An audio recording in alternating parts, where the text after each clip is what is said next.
How's everybody doing? Hotep, hey, this is Michael Imhotep, founder of the African History Network, host of the African History Network show. I'm a talk show host, researcher, lecturer, and writer. It is Thursday, October 3rd, 2019. And we're live. I was trying to go live earlier, but it didn't work out that way. All right, got to bed later than I thought I would. Got up later than I wanted to. Been busy putting together notes, and I've been following the story dealing with Botham Shem Jean being killed by Geiger since September 7th, 2018, basically the day after it happened. So I did a broadcast, October 1st, dealing with the verdict, right? And Geiger was found guilty of murder of Botham Shem Jean, which he should have been, and we were awaiting sentencing.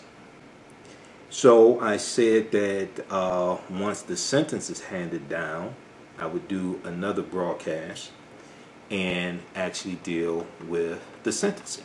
Okay, so we are back. All right, so what I'm going to do is I'm going to break down what happened on October 2nd dealing with the sentencing. And then I'll talk a little bit about the protest that took place that night, things like this, some things that took place in the courtroom, some very surprising things that took place in the courtroom. And then I'm going to deal with this larger narrative about how especially the white-controlled media is fixated on African Americans forgiving white people for things that are done to us. All right, and so you're gonna have to bear with me because I have a lot of notes that I put together to deal with this. And then also I'm going to share with you an interview that Roland Martin did on Tuesday, October 2nd, after the sentencing, with the three attorneys for the family of Botham Shem Jean, Attorney Benjamin Crump, Attorney Darrell Washington, and Attorney Lee Merritt. Okay, and they talked about how it was unusual, to say the least, for the judge to hug Amber Geiger at after the sentencing, give her a Bible, all this stuff, right? But I also want to deal with. So what we're going to talk about, Amber Geiger sentenced to 10 years for murdering Botham Shem Jean. Number one, 10 years is not enough. But I'll take it. And I'm going to tell you why. Because there's a whole lot of other cases where we didn't get this. Just very recently. There's a whole lot of other cases that I'm going to lay out. Probably at least 11 cases. Okay? And maybe 12 if I throw in Michael Brelow. There's like at least 11 cases in the last few years. Well, we ain't get anything like this, okay? So 10 years is not enough, but I'll take it. Here's why. And then I'm going to deal with why is the largely white-controlled media distracting African Americans with forgiveness, okay? And that is something deep. It's something deep there, because I looked at number one, I monitor about 35 different news sources on a daily basis, and I looked at a number of different articles that came across my timeline. On October 2nd, after the sentencing, and the majority of the articles had the picture of Botham's 18-year-old brother Brent John hugging Amber Geiger, talking about forgiveness, things like this, right? You know, they weren't talking about the fact that maybe 10 years is not enough. They weren't talking about the fact that this was the first time a white female police officer had been convicted of murdering a black man in Texas in years, probably decades. They weren't focused on that. They were focused on forgiveness. And what's happened is many of us are following the distracting narrative that white controlled media is pushing. And we can't fall for that, okay? Many of us are following the distractive narrative that white-controlled media is painting for us, and I'm saying we can't fall for that. Okay, we can be critical of it, but we have to understand it's within a larger context. All right, so that's what we're going to talk about. That's what I'm going to lay out for you today. So you just got to bear with me because I have a lot of information to get through, and I have, like I said, I've been studying this case since September 7th of 2018, the day after it happened. All right. So everybody share this broadcast on your Facebook page. Invite your friends to tune in also, because I'm going to go through and break down some more of this stuff for you. And let me share this on Facebook also. All right. So I'm going to give you a number of articles to look at as well. And the larger narrative that I think is important for us to focus on is being able to continue the fight and continue to push to hold police officers accountable. Okay, that is the larger narrative that we have to focus on, not the pictures that are floating around that are being shown to us. Because when we look at the coming from the white controlled media, largely African American controlled media also following along with this, the focus is being shifted from holding police officers in general, but especially white police officers for unjustly killing African Americans, holding them accountable for that. The narrative is being shifted to African Americans forgiving white people for unjustly killing us. And when we understand the history of this country, and it's interesting that this is all taking place around the time of August 20th, 1619, 400 years, right? And you see my broadcast dealing with that. There's a concerted effort to make many white people feel comfortable with the oppression of African Americans. There's a concerted effort to make many white people feel comfortable with the oppression of African Americans at the same time. So as we look at and break this down and analyze all this, all right, because originally I was going to broadcast after the sentencing, but I was looking at different social media comments and I was like, people ain't ready for what I'm going to drop on them. So I need to wait. Because I could have done this right after the sentencing. But people ain't really ready for this, okay? They weren't ready for this after the sentencing. All right, so let me see here. And let's blow this up here. And let's see, we have Sean, Tony, Cecilia, everybody. How's everybody doing? All right. And, okay. All right, so let's jump in this. The first article we'll look at here is from NBC News, okay? Amber Geiger sentenced to 10 years for murdering neighbor Botham Jean, okay? This is from October 2nd, 2019. And let's see, when was this last updated? Yeah, updated October 3rd, 12:53 a.m., all right? So let's recap what happened. So Amber Geiger, the former Dallas police officer convicted of murdering, Amber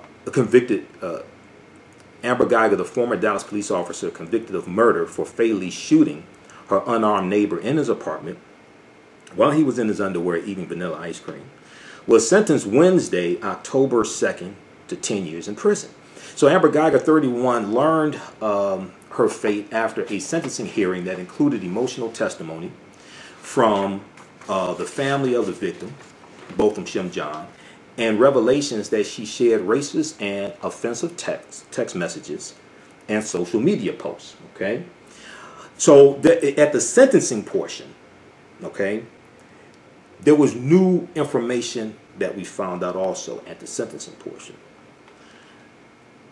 Prosecutors had asked jurors to sentence Amber Geiger to at least 20 years, okay, in prison, and 28 years. 28 years in prison, and 28 is symbolic because Botham would have been 28 years old this Sunday. Okay, the sentencing guidelines, and for the state of Texas, these sentencing guidelines were very wide.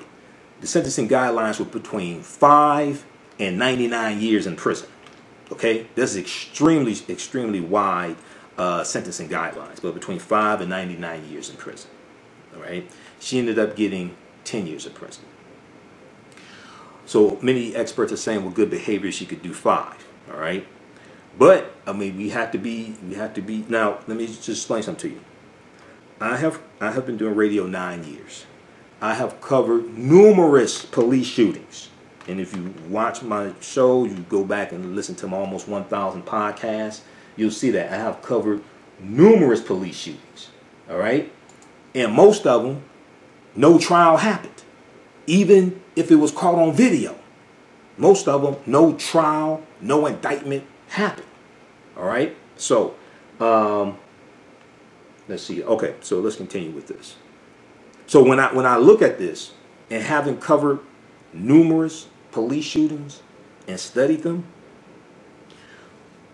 when I deal with this type of information, it's within understanding that context. All right, so prosecutors had asked jurors to sentence Amber Guyger to at least 28 years.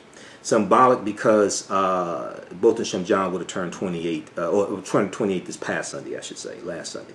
Now, in a dramatic victim's impact statement, Botham Shem Jean's brother, Brant Jean, forgave Geiger and embraced her in court. Everybody saw that. It's going viral, things like that. Now, Brant is 18 years old, all right? Oftentimes, when we analyze things like this, and we say, I wouldn't have done that, blah, blah, blah, this and that, right? Oftentimes, we do it from the perspective of the age that we are now, based upon what we know now, as opposed to the age we were that the person is who is exhibiting the behavior that we are analyzing. Okay? So, for instance, I'm 48 years old, right? I know I don't look it, but hey, that's what being a vegetarian, not doing drugs, and not eating beef and not drinking alcohol does, right? But I'm 48 years old. So at 48, would I do something like that on the witness stand? On the stand? So this was, just to be clear, this was after the verdict was given. This was during the sentencing deliberation that Brant Jean made these statements, okay? He said, I know, he said, if you are truly sorry, I know I can speak for myself. I forgive you, and I know if you go to God and ask him, he will forgive you, okay? And et cetera, right? At 48, would I do something like that? Probably not. At 18, probably not. But I wasn't in the church at 18. And at the same time, I haven't experienced a traumatic experience like this young brother has experienced. Okay? So he is grieving. He's hurting. He's trying to rationalize all of this. Right? He's doing it within the circumference of his own awareness, his Christian faith. So even though I probably wouldn't have done the same thing, all right, especially in public like that, because I understand the ramifications of this, okay, and I'll compare this to also Mother Emanuel African Methodist Episcopal Church in, I think it was June of 2015, when Dylan Roth killed 9 African Americans. I'm gonna juxtapose this in just a minute. Even though I probably would not have done that, especially at 48, and I may disagree with what he did, at least, especially publicly, I'm not going to condemn him and call him all types of names and drag his name through social media and things like this. Why? Because the brother's grieving. He lost his brother. He's trying to rationalize all of this. He's put in a position that nobody asked to be in, and he's trying to deal with all of this. So even though I may disagree with what he did, right? It's almost the way people are attacking this brother. So now his family has to rationalize these social media attacks, not coming from white people, but coming from black people. Think about this. They're still trying to understand why their son is dead. And now their 18-year-old son is being killed on social media, so to speak. So now the family got to deal with all of this and rationalize all of this, right? So even though I understand people are upset, if you notice me, if you watch my videos, you know I'm a pretty strategic person. I don't react and I don't get emotional because I put things in a larger context, right? So I understand that young brother's hurting, and then at the same time, when we look at understanding forgiveness, that is a process. People do process grief and forgiveness differently. Now, coming from a 48-year-old perspective, I understand when you do something like that publicly, right? It's going to go viral. And I understand the distraction that's going to be played on by white controlled media. And I saw it happen last night. I saw it happen immediately. But also, when you deal with forgiveness, the forgiveness is not for the person who commits the crime or commits the heinous act. The forgiveness is for you so that hatred that you have does not grow and fester inside of you, because that can kill you. Okay? So even though I may disagree with what he did or that he did it publicly and things like that, right? I'm not going to condemn this brother and call him all type of names and things like that. All right? I'm not going to do that. All right, so Brant John, and then also we have to understand, this brother's 18 years old.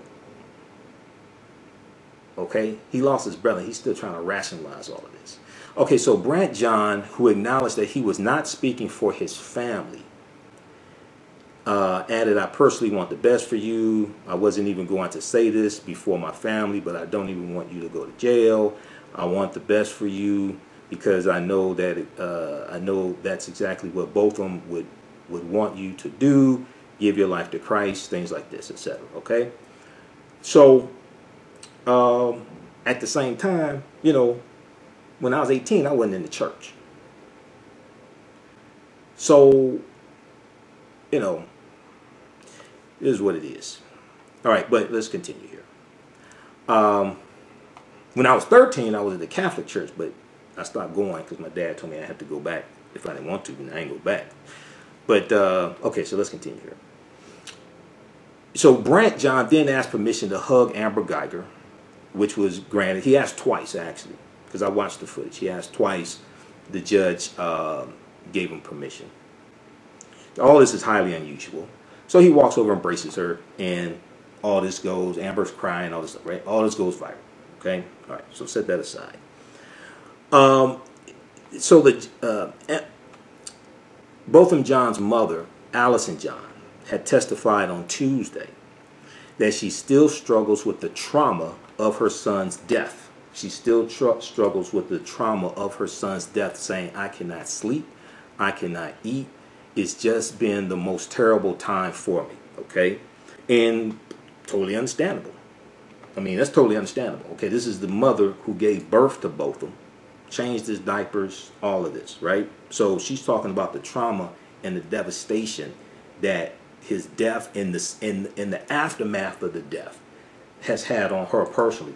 The other thing that's important to understand, and I dealt with this in previous broadcasts and on my show, when people put out these ignorant ass conspiracy theories on social media of what happened to him, the family found out about these conspiracy theories, so then they're going to the attorney for the family, S. Lee Merritt, to investigate this stuff, and this is just a bunch of nonsense.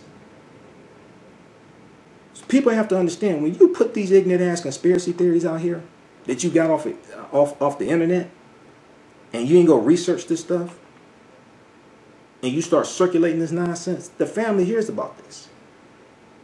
And that becomes traumatic, because now they're trying to figure out what happened and what happened to their son. And I've read probably 80 articles dealing with this, maybe more. I still don't know what the motive was, what the actual motive was. I still don't know what the actual motive was in this case. Still trying to find that out.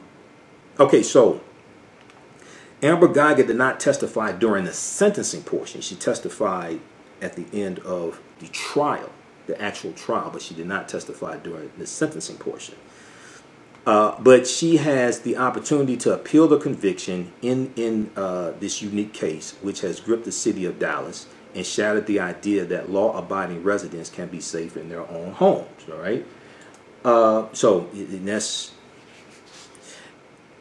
the whole case is really unprecedented from beginning to end. The whole case is really unprecedented from beginning to end. From the killing to the trial to the sentencing. So protesters blocked traffic in the area near the courthouse for about 3 hours Wednesday. Okay, for about 3 hours Wednesday, October 2nd. According to police, one person who failed to clear the roadway was arrested. The jury was allowed to consider whether Botham Shem Jean's death was the result of something called sudden passion, which meant that Amber Geiger acted in the heat of the moment. Okay, it carried a lesser sentence of 2 to 20 years behind bars. The jury rejected that option. All right. Amber Geiger, who was a 5-year police veteran, lived on one floor below Botham Shem Jean, who was 26. So she lived in apartment 1378. He lived in apartment 1478, right above her. He was an accountant at PricewaterhouseCoopers. She testified that she was off duty but in uniform when she mistakenly entered his unit on September 6, 2018, after a long shift at work. And she believed that Botham Shem Jean was a burglar and shot him in the chest, saying that she feared for her safety. All right, now go watch the previous video because I don't have time to just rehash all of that and break down how that was a bunch of nonsense. I dealt with that there, and I dealt with what she told. So I did the previous video I did October 1st, all right? And that was almost 2 hours, so I went through and thoroughly broke that down.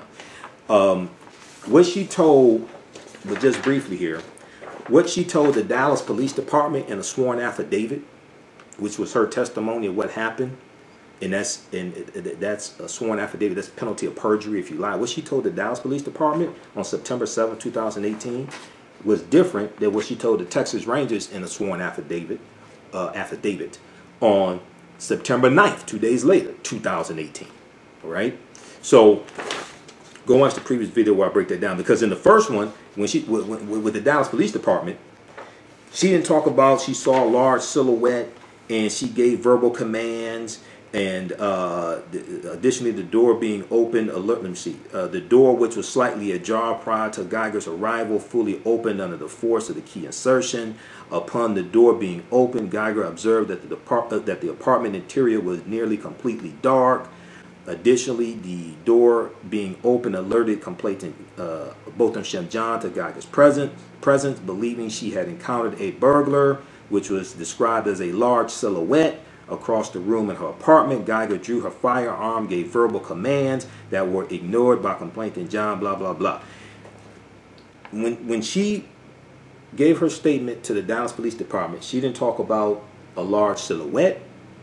She didn't say the interior of the apartment was nearly completely dark. She did not say that she gave verbal commands. When you compare the two, one of them she was lying. The narrative that she told the Texas Rangers is the narrative she said on the witness stand. Okay, but go back and watch the video I did October 1st because I went through thoroughly and dealt with that.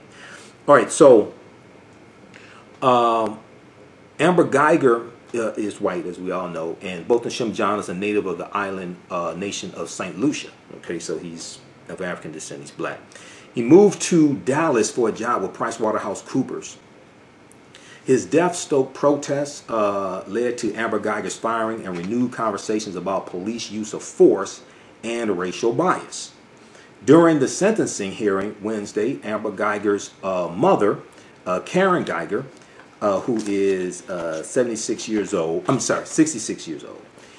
testified that her then boyfriend had molested Amber Geiger when she was 6 years old.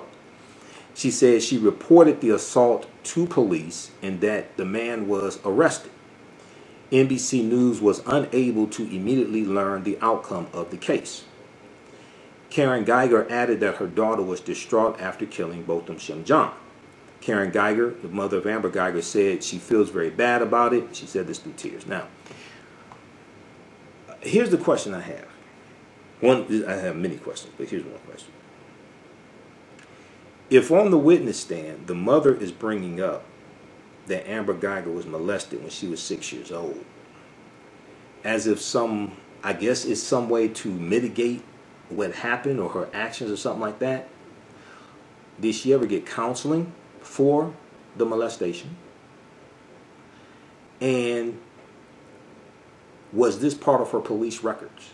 Okay, because I'm pretty sure if, like, when you apply to be a police officer, I'm pretty sure somewhere it's going to come up that maybe you were a rape victim or victim of molestation, because they should ask the question, did you get like psychological help for this? Because you have to take a psychological evaluation, usually as part of a screening process to become a police officer.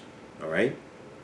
In general, there are about 18,500 police departments in the country, and they have different requirements, different standards. But in general, you do. So if her mother brings this up on the witness stand, because this is the first I've heard about this, if her mother brings this up on the witness stand, then that causes me to ask some more questions.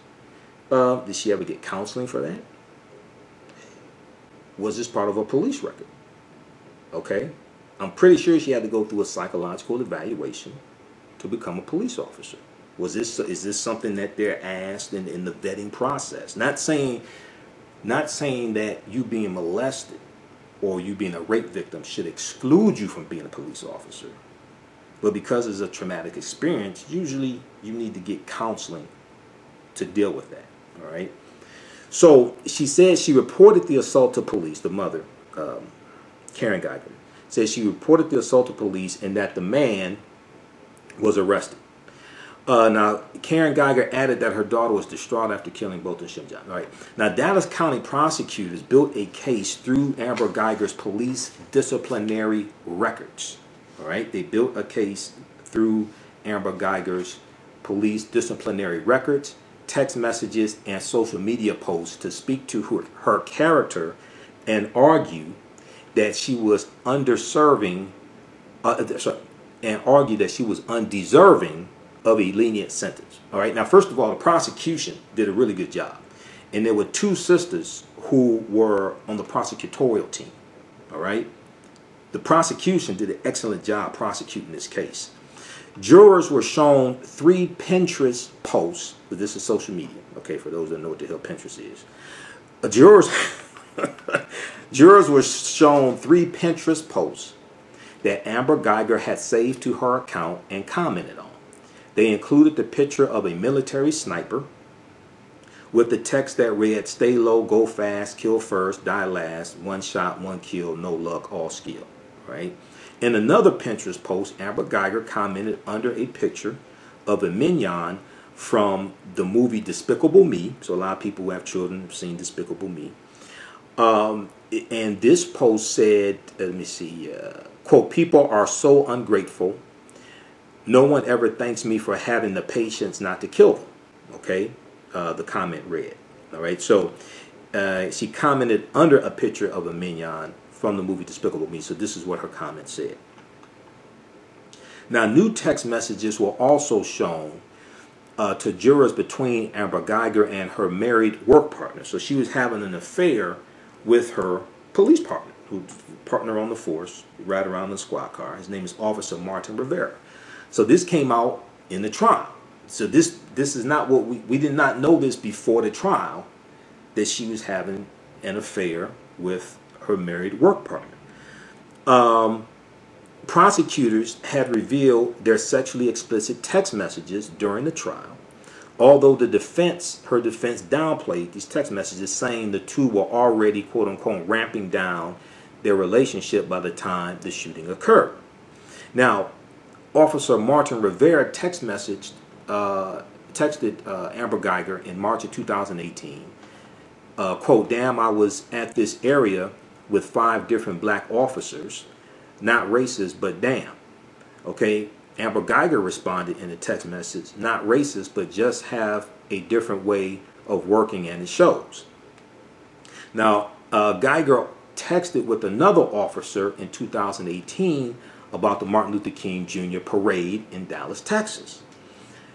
The officer wrote to Geiger, "When does this end? LOL." Okay, laughing out loud for those that don't read text message language. Okay, when MLK is dead, oh wait, she joked. This is her response. Now, 2 days before Amber Geiger fatally shot Botham Shem Jean, she texted with someone who had adopted a German Shepherd. The dog's owner wrote of the animal, quote, although she may be racist. Amber Geiger responded, quote, "It's okay, I'm the same," end quote.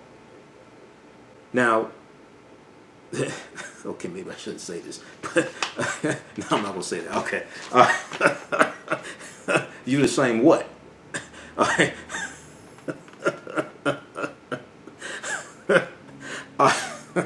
Let me just leave. I mean, this is what she said. Okay. All right, let's move on.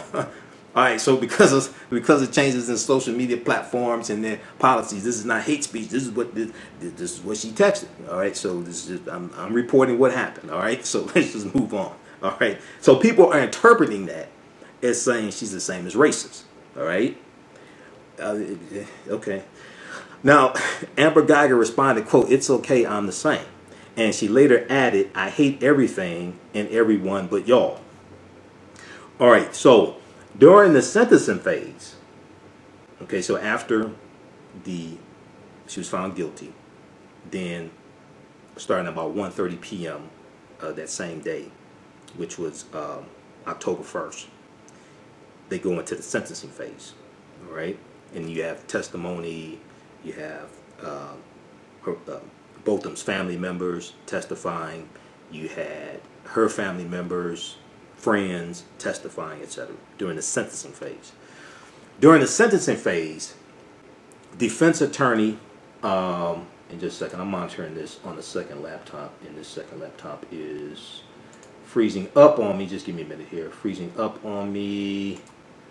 Don't know why. All right. Trying to monitor this and monitor your comments, and I don't know why it's just freezing up on me. Okay. So during the sentencing phase, defense attorney Toby Shook asked the jury to think about how Amber Geiger helped others as an officer and largely glossed over the derogatory text. All right, this is her defense attorney. Quote, "Through these horrible series of events, she went into this apartment by mistake. She pulled the trigger in an instant she will regret for the rest of her life. She didn't go there seeking to kill him." All right. So, we know Botham was watching TV, eating vanilla ice cream, etc. at home. The trajectory of the scene. Okay, so when Geiger burst inside, he was watching TV, eating ice cream, and this likely scared him, prosecutors said at trial. Geiger testified that she used her electronic key fob in the lock, but the door still pushed open, and that she immediately drew her service weapon once inside. Okay? Why didn't you go back out, call for backup? Why didn't you turn on the lights? Okay? And see, one of the reasons why the jury found her guilty is because she has police training. And what type of training do you have that teaches you to shoot in the dark and you don't know what you're shooting at? So the trajectory of the bullet showed that Botham was either getting up from his couch or cowering when Amber Geiger fired at him, the prosecution said. The jury, made up of mostly women and people of color, deliberated for about 5 hours to convict Amber Geiger, and has been sequestered and the jury had been sequestered during the trial, which began on September 23rd. Now, Geiger was taken into custody at the end of the first day of the sentencing phase, which started after the verdict was read on Tuesday. Okay, Tuesday, October 1st. All right, and she was booked in the Dallas County Jail. Okay, so that's check out the article from NBCnews.com. Let me get a recap of what happened during the sentencing phase. Amber Geiger sentenced to 10 years for murdering neighbor Botham Jean. All right. I looked at reporting from WFAA Channel 8 in Dallas, as well as Dallas Morning News. All right. In Dallas Morning News, I've read dozens of articles from Dallas Morning News going back to September 7th, 2018. And Dallas Morning News, like I've said before, has basically had the best reporting that I've seen on this case. Let me look here.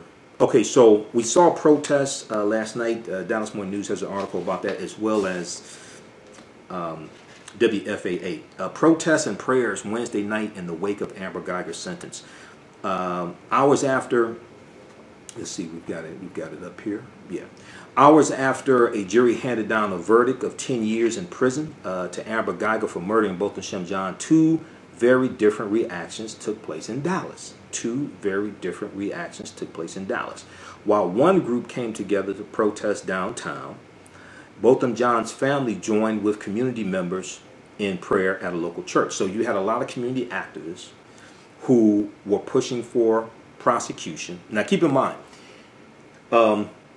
the prosecutor that started this case back in September of 2018, that was Faith Johnson. Okay, she lost re-election to the new prosecutor, John Caruso, I think is his name, because I saw a press conference he gave after the sentencing. All right, he's African American as well. So you had protests taking place, and you had two groups. You had activists who were upset that she only got 10 years. All right. And you had Botham's family that joined community members in prayer at a local church. Activists and protesters gathered around 6:30 p.m. at the Frank Crowley Courts building where Amber Geiger was sentenced, ready to protest the sentence in a movement for justice. A movement for justice. Now, Dr. Frederick Haynes, who is a pastor and activist there in the Dallas area, he said, "I feel like we have a dog bite with the murder conviction, but the dog has no teeth. I feel like we have a dog bite with the murder conviction, but the dog has no teeth." He said, "If we can't get justice, there won't be no Texas OU game. Okay, if we can't get justice, there won't be no Texas OU game. There won't be a state fair. I'll shut the whole thing down." Activist, this is what activist Dominique Alexander told the crowd. Okay, so if they want to do something, they can engage, they can organize economic withdrawal strategies and target major corporations and take money out of white-owned banks, put money in African-American-owned banks. They can organize targeted, sustained economic withdrawal strategies, right? To, as Dr. King said, April 3rd, 1968, in his last speech, I've been to the mountaintop. He talked about this concept of redistributing the pain through targeted, sustained economic withdrawal. And he's speaking to the sanitation workers there in Memphis, Tennessee. And he said, up until now, only the sanitation workers have been feeling the pain. He said, we have to find a way to redistribute the pain. And he told them to go out and tell their friends and family members to boycott Coca-Cola and Wonder Bread and Heart's Bread, Coca-Cola, Wonder Bread, Heart's Bread, and Siltest Milk for their discriminatory hiring practices. This is the day before he was assassinated. Now, Dr. King didn't just start talking about economics the day before he was assassinated. You need to read his books, because he wrote 5 books. Okay, so when I hear people say, "Oh, well, when he started talking about economics, they killed him," no, that's not what happened. That's not what happened. He talked about how he told them to take your money out of the banks downtown and put your money in Tri-State Bank. Now, Tri-State Bank was an African-American owned bank there in Memphis, Tennessee at the time. He said, here in Memphis, you have 6 or 7 black insurance companies.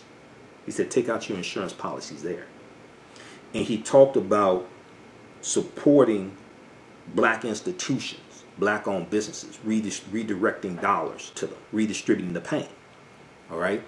So, and he said we have to always anchor our external direct action with the power of economic withdrawal. All right. He said we have to always anchor our external direct action with the power of economic withdrawal. All right. So this is what he did. Now the speech was about 45 minutes. All right. A lot of people have only heard like the last 2 minutes because see, once again, here is the propaganda of the media.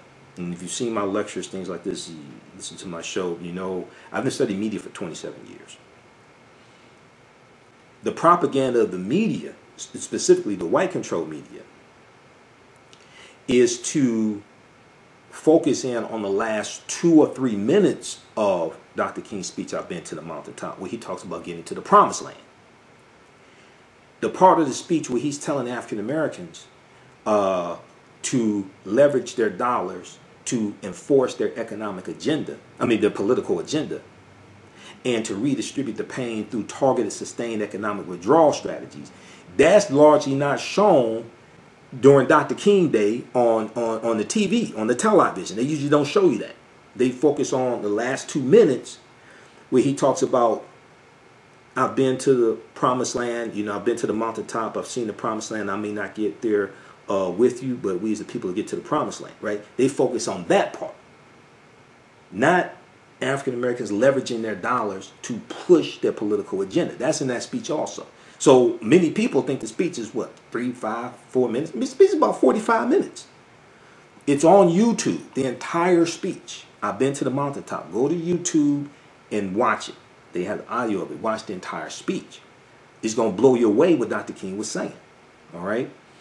We'll come to some of your minutes, comments here in just a second here. And I don't know why the hell this second. I got to get it. This is my backup computer. And I don't know why the hell it's freezing up. I have to get a second backup computer. Because I rebooted it even before I started. And this thing is acting crazy.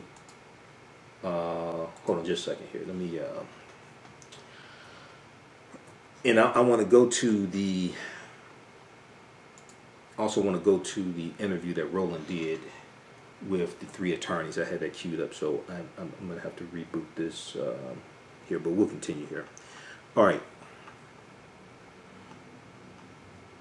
So I have like 3 or 4 main things I want to deal with here in this broadcast, and I'm going from my notes here. Okay, so let's continue. But see, this is why my approach to this is from a strategic approach and not an emotional approach, right? And I understand we are all going through a 12-step process recovering from the side effects of white supremacy and racism. I understand all that.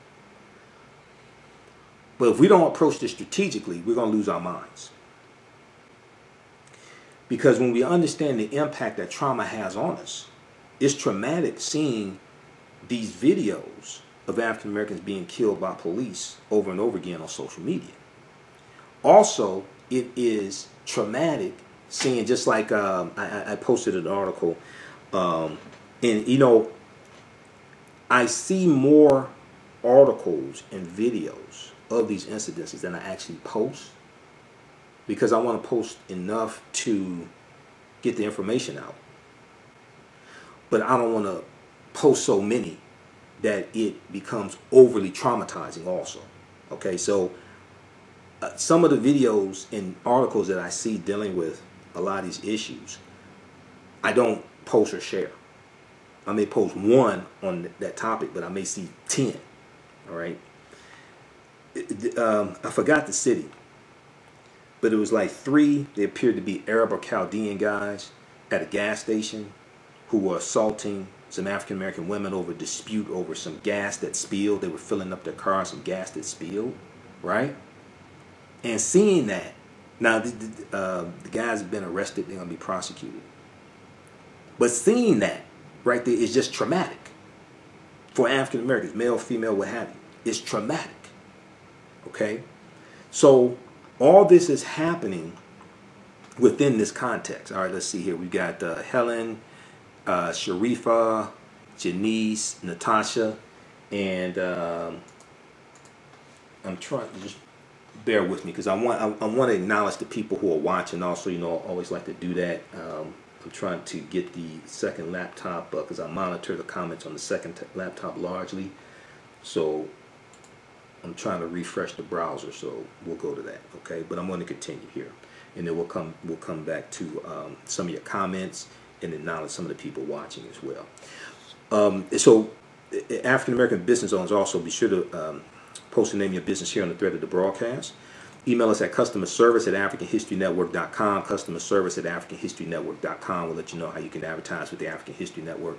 And if you like this type of information, even if you don't agree with everything that I say, if you like this type of information, you can support the African History Network. You can donate at paypal.me/the AHN show, paypal.me/the AHN show, or at our website, africanhistorynetwork.com, africanhistorynetwork.com. All right, that helps us keep doing the research, stay on the air, finance our Sunday night show, pay the bills, helps pay when I have to travel, oftentimes out of state to speak out of state. All right. And it helps us keep doing the research, all right? It's going to help me buy another laptop because looks like I got to replace the second backup laptop, which is, what is this, a Toshiba satellite. All right. So let's go back to the article from WFAA Channel 8 out of Dallas, all right? Protests and prayers Wednesday night in the wake of Amber Geiger sentence. Dallas Morning News is good, but Dallas Morning News, after I think you read 4 articles in maybe a month or a week, then they want you to subscribe. They block you, so you have to subscribe, okay? And I was looking at subscribing, but they want like $50, something $55 for a quarter or something like that. I'm like, I don't think I'm gonna do that. So, so I'm looking at. I printed up one of the articles from Dallas Morning News. 10-year sentence for Amber Geiger triggers chants of protests and a hug of forgiveness. This was 13 pages I printed up, right? Okay. When you support also helps us pay for ink and paper. But WFAA Channel 8, you can read those articles for free. It's unlimited. All right, so let's continue here. So Dr. Freddie Haynes commented as well. Now, so Dominique Alexander told the crowd, who's an activist, told the crowd, if we can't get justice, there won't be no Texas OU game. There won't be a state fair. I'll shut the whole thing down. Now the crowd started off marching and then blocking the intersection of Commerce Street and Riverfront Boulevard downtown. They then moved to march toward the West End and to Dealey Plaza. I guess it's pronounced Dealey Plaza, D-E-A-L-E-Y, Dealey Plaza, and the Omni Hotel, chanting "No justice, no peace." All right. Dominique Alexander. And you know, I have a lot of respect for the activists as well. Largely, it's a thankless job. Usually, they don't get paid to do it, even if they do get paid, if they do get some type of stipend, I'm all for that because a lot of times they can't have a regular 9-to-5 job. Oftentimes, being an activist, okay, for a number of reasons.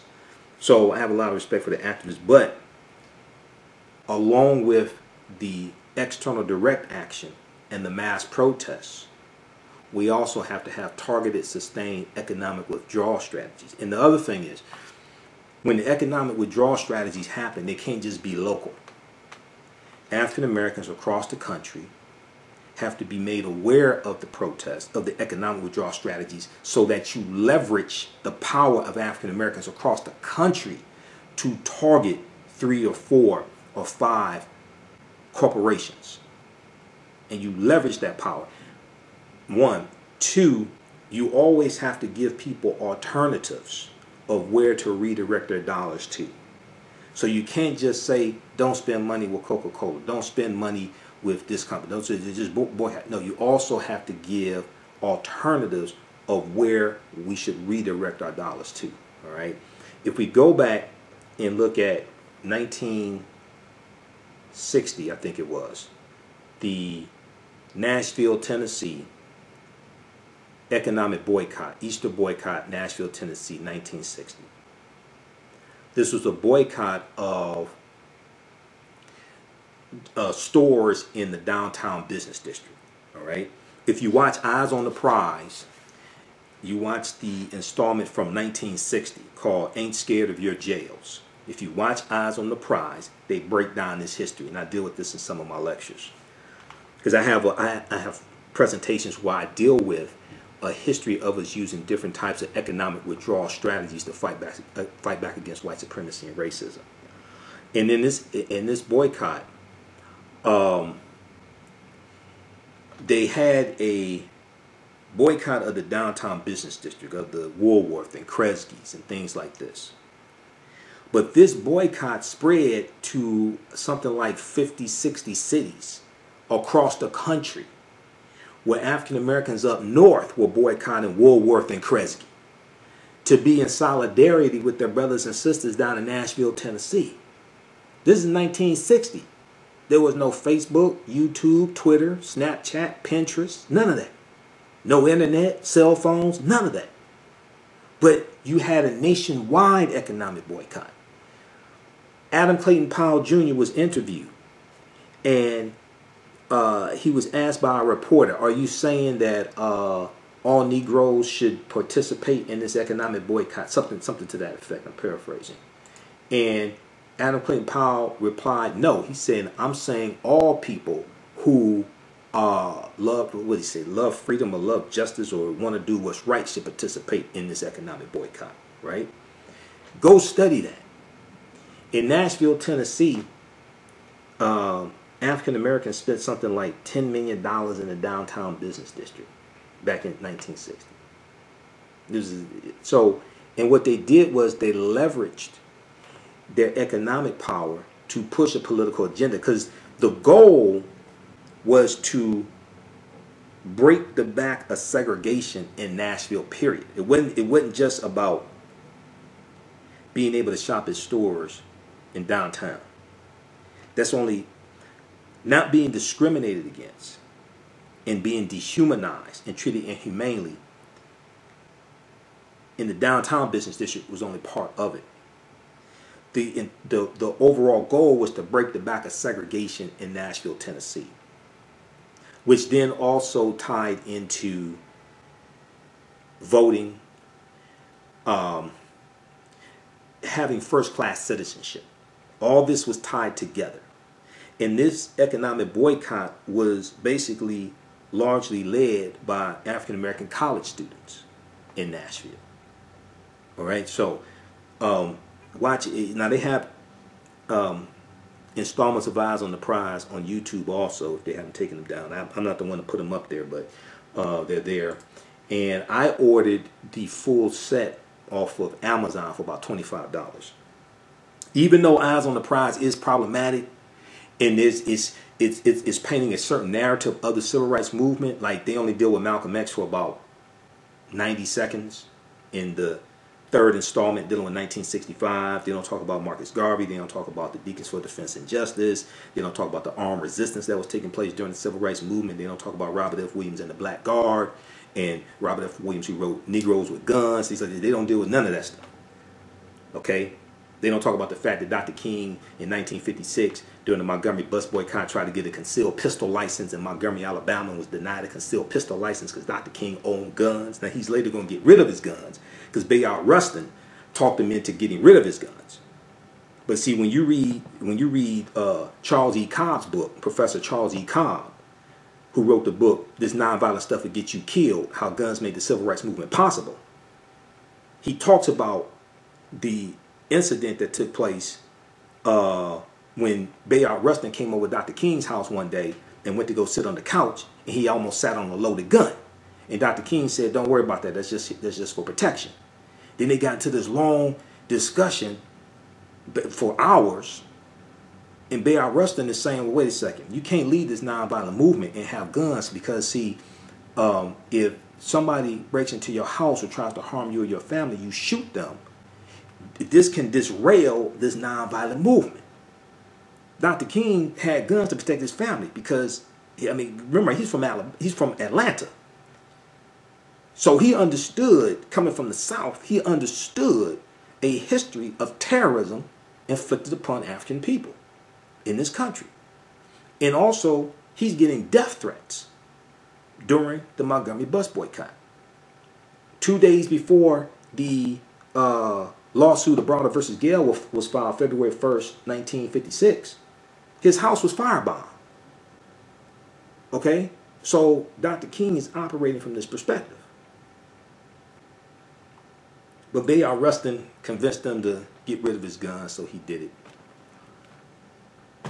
He was 26 at the time. 26, 27. But anyway, let's continue. All right, let's see here. And I'm bringing up the browser on the second laptop here. And let's see what the hell happened here. All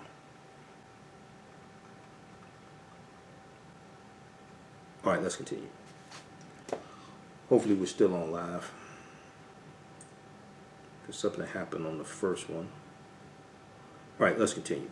Okay, so Dominique Alexander said, quote, "We are marching tonight. We are marching in the streets of Dallas tonight, so I hope your feet, your legs, your everything is ready tonight." Meanwhile, at the same time the protests were occurring, the family of Botham Shem Jean were at the Dallas West Church of Christ,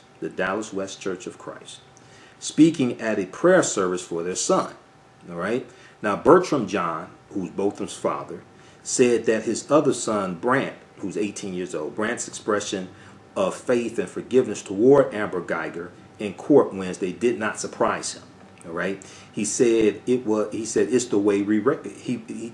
it's the way he was raised. Now, Brant told, okay, we already know that, what he said. He forgave her, blah, blah, blah. I'm not going through that again. And it's also important to note, I can't remember if I said it before. Before he hugged her, he asked the judge twice, would it be all right if he could hug Amber Geiger. All right. We're going to continue. We were discussing the sentence, Amber Geiger's sentence of 10 years for the killing of Botham Shem Jean. So this is part 2. We're going to continue with that.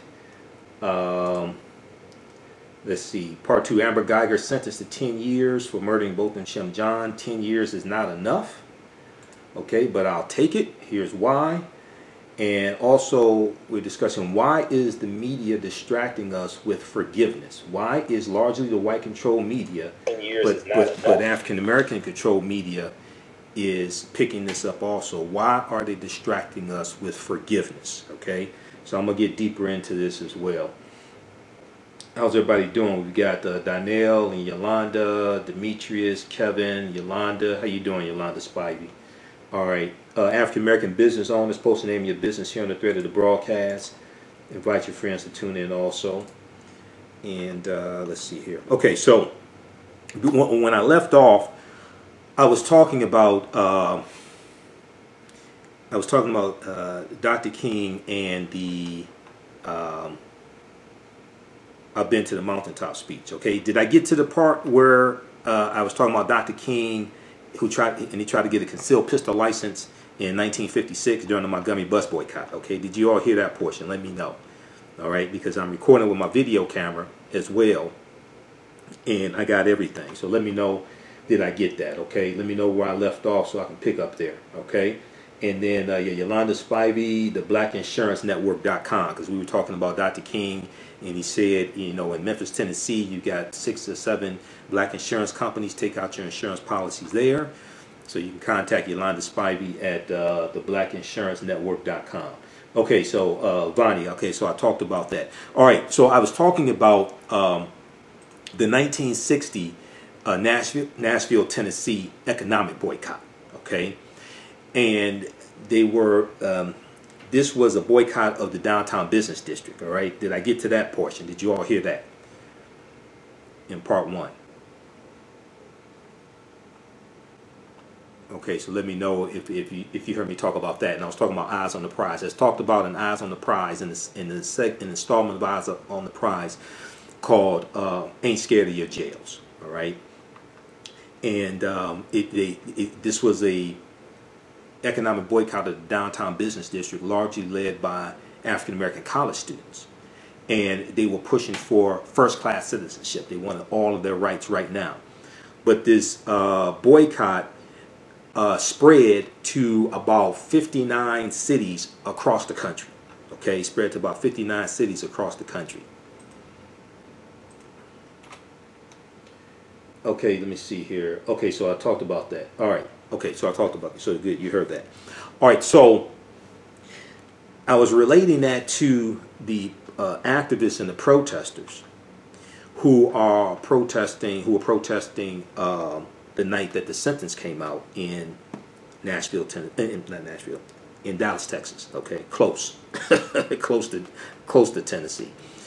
So, and I was sharing with you the article from WFAA.com, Protests and Prayers Wednesday Night in the Wake of Amber Geiger Sentence. Okay, so this is the local Channel 8 affiliate there in the Dallas, Texas area.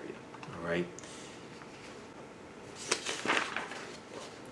And the protester, the activist Dominique Alexander, talked about how if we can't get justice, there won't be no Texas OU game, there won't be a state fair, I'll shut the whole thing down. She said, we are marching tonight, we are marching in the streets of Dallas tonight, so I hope your feet, your legs, your everything is ready tonight. All right. So you had groups of protesters who were protesting against the verdict and that she only got 10 years. Okay, and this is a murder charge. Keep in mind the sentencing guidelines were between 5 and 99 years. Okay, 1. 2, you had the family of Botham Shem Jean who went to the Dallas West Side Church for a prayer service for their son. All right. So Botham's mother, Alton Jean, also spoke at the prayer service. She said that forgiveness as Christians is healing, but there are consequences for actions, and the suffering her family has felt must not go unnoticed. Okay, she's saying forgiveness as Christians is healing, but there are consequences for actions, and the suffering that her family has felt must not go unnoticed. Now, earlier on Wednesday, Alton Jean, the mother of Botham Jean, said that while she accepts Amber Geiger's sentence, rapid change needs to happen in Dallas, Texas. All right. Botham Jean's mother said the 10 years in prison is 10 years for her reflection and for her to change her life. There's much more that needs to be done by the city of Dallas. Okay, Alton Jean said to a crowd of amens. Quote, the corruption that we saw during this process must stop. Because after now, I leave Dallas, but you live in Dallas, and it must stop for everyone. Now, Alton Jean also said that Amber Geiger had been given proper training and used it correctly. She had been given proper training and used it correctly. If she had been given proper training, and if she used it correctly, her son would still be alive. Okay, they left out the word "if" here in this article. She said there's got to be a better day, and that better day starts with each and every one of us. Alton Jean said. Now, Wednesday night at the prayer service, Alton Jean said that whether she had found it in herself to forgive Amber Geiger is between her and God. God knows my heart, she said. Wednesday night, Dallas police released the following informational statement about the protests. Okay, okay, I'll come to that. So let's look at something here. I don't know the age of Botham's mother, but she's wiser. And once again, I'm not. See, Botham's brother, Brent, I think his name is Brent, is 18 years old. So Brent, B-R-A-N-D-T. He's trying to process all this. He's grieving. He's trying to process all this. And as I said, at 48, probably wouldn't do something like that, especially out in public.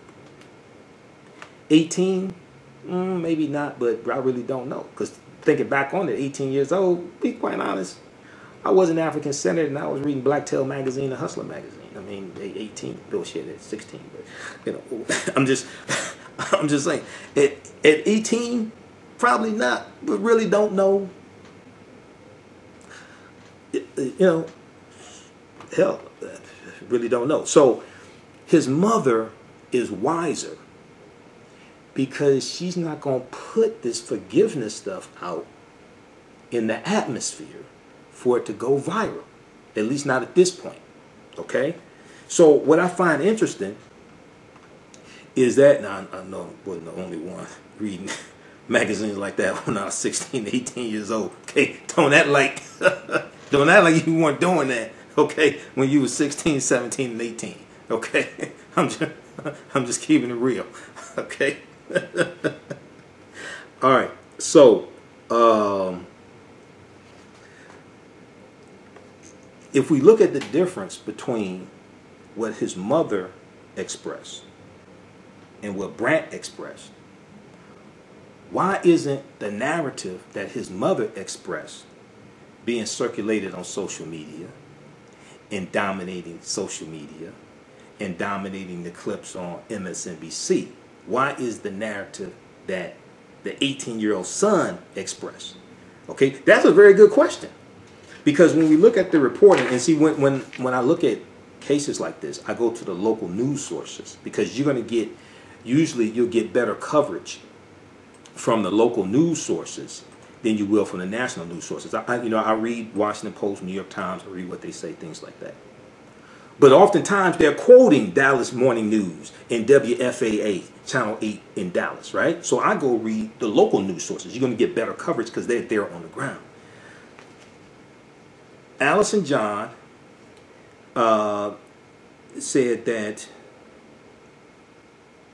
Wednesday night at the prayer service, Alton John said, the mother of Botham, said that whether she had found it in herself to forgive Amber Geiger is between her and God. She said, God knows my heart. Okay? So I find it interesting that that's not being talked about a lot in social media. Once again, as I said before, there's a concerted effort to, historically, not just now, not just with this case, historically, a concerted effort to try to make white people feel comfortable with the oppression of African Americans, right? So Frederick said, what about the father's dad's behavior? Now the father said during the sentencing phase, the father said that at some point later, something to the effect of, maybe we could be friends, or we hope we can be friends. He didn't say right now, today. He said maybe some point later. All right. But the mother who birthed both of them, she wasn't in general going for that. Now the Dallas police. So I'm going to juxtapose this to the Dylan Roth in South Carolina, Mother Emanuel African Methodist Episcopal Church, in June of 2015. In just a minute. Wednesday night, Dallas police released the following informational statement about the protests. Warnings were given and police response teams were called to the scene. Eventually, they cleared the roadway and began to march through the streets in downtown Dallas. Okay, so due to safety concerns, the protesters were warned several times to clear the roadway. Protesters eventually marched back to Frank Crowley Courthouse at approximately 10 p.m. One individual was arrested and charged with pedestrian in the roadway and failed to ID. All right. Okay, so check that out from, we'll post this link here. This is from WFAA Channel 8 ABC local affiliate there in Dallas, Texas. And then also they have some social media posts as well. But I saw a segment from Morning Joe this morning that focused in on the forgiveness. Didn't focus in on the question, well, why did she only get 10 years? Focused in on the forgiveness. and I saw a segment on Stephanie Rule's show today, also on MSNBC. She fleshed it out more, Stephanie Rule, and they also talked about accountability for police officers as well. Watch that on MSNBC.com. All right, so let's go to this other clip here. I want to go to the interview that Roland Martin did with the three attorneys for the family, all right? Because I've got that queued up, and let's go to that now here. Let's see here. I'm going to go to, let me see, let's mute this one here. We brought that back up. And they're going to talk about how unusual it was for the judge. They're going to talk about the case.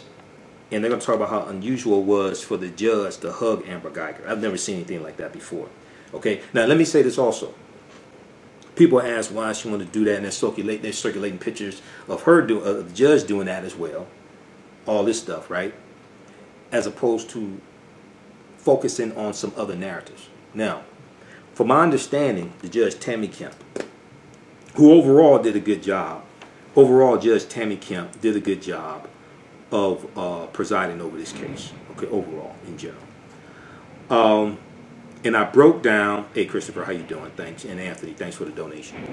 Look, PayPal, if you like this type of information and what we do at the African History Network, you can donate to the African History Network, paypal.me/the AHN show, paypal.me/the AHN show, or at our website, AfricanHistoryNetwork.com, okay? That helps us keep doing the research, stay on the air, buy a new damn laptop to replace this Toshiba, all different types of things like that.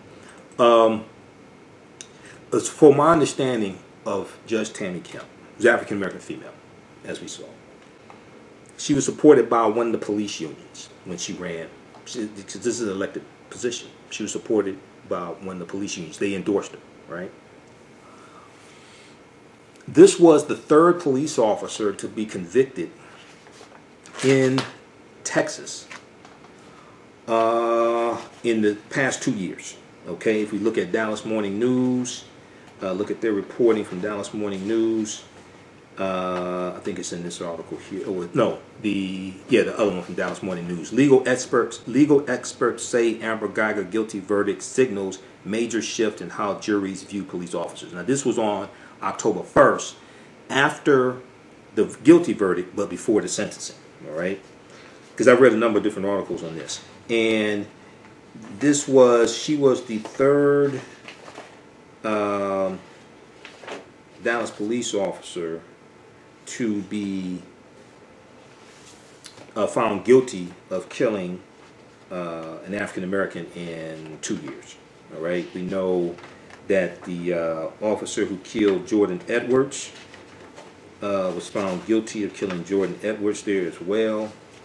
That was in Texas. Yeah, here it is right here.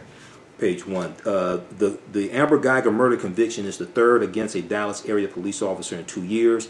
In 2018, Officer Roy Oliver, a former Box Springs officer, B-A-L-C-H, it's pronounced Box, that's a suburb of like the Dallas area. A former Box Springs officer was sentenced to 15 years in prison for fatally shooting Jordan Edwards, an unarmed 15-year-old boy. Also in 2018, Ken Johnson, a former Farmers Branch police officer, was sentenced to 10 years in prison for chasing down and killing 16-year-old Jose Cruz, who he caught breaking into his SUV. So I guess Jose Cruz is Hispanic. I don't know if he's mixed or what have you, but it's Hispanic. But this is she's the third officer in the Dallas area to be convicted of killing someone in the past 2 years. All right. So I don't know this for certain. This is a possible theory. This is a possible theory with Judge Kemp. Now, I can tell you right now, the police union is furious that Amber Geiger was found guilty. I can tell you that right now. I haven't heard an official statement from the police union, okay? But I can tell I can tell the police union is furious. And T. Phillips, yeah, you're right. She was the first female officer convicted. She was the first white female officer and probably first female officer convicted of murder in the Dallas area in years. And this is something that Officer Benjamin Crump, Attorney Benjamin Crump talked about after the sentencing. Okay, and I'm going to go to that clip here in just a minute. It could possibly be that Judge Tammy Kemp is playing the police union. Possible theory for her display. They're in a courtroom, hugging Amber Geiger. Now, this was after the sentencing, just so we understand chronology. What Botham's brother did, Brant, was during the sentencing deliberation, where they are determining where the jury is going to determine what the sentence is going to be. After the sentence was determined and read, that's when the judge did this. Now, that's highly, highly unusual. Yes, it is. It's possible she could be playing the police union, doing that. Who's furious? I can tell you they're furious at this verdict. All right? Just a theory. Okay, let's go to this clip here. We've got this queued up. All right. It's on the younger brother's action. Okay, Deborah on Facebook said the way the media accent is on the young brother's action is suspect. It fits the soothing agenda of the government to prevent rioting. Well, it's not. It's not just trying to prevent rioting.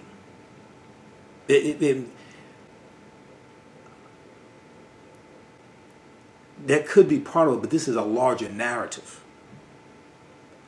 of making white people feel comfortable with the oppression of African Americans and always asking African Americans after a tragedy, someone is killed by police or something like that, do you forgive them? And pushing this forgiveness out here as opposed to police reform, implicit bias training, holding police accountable.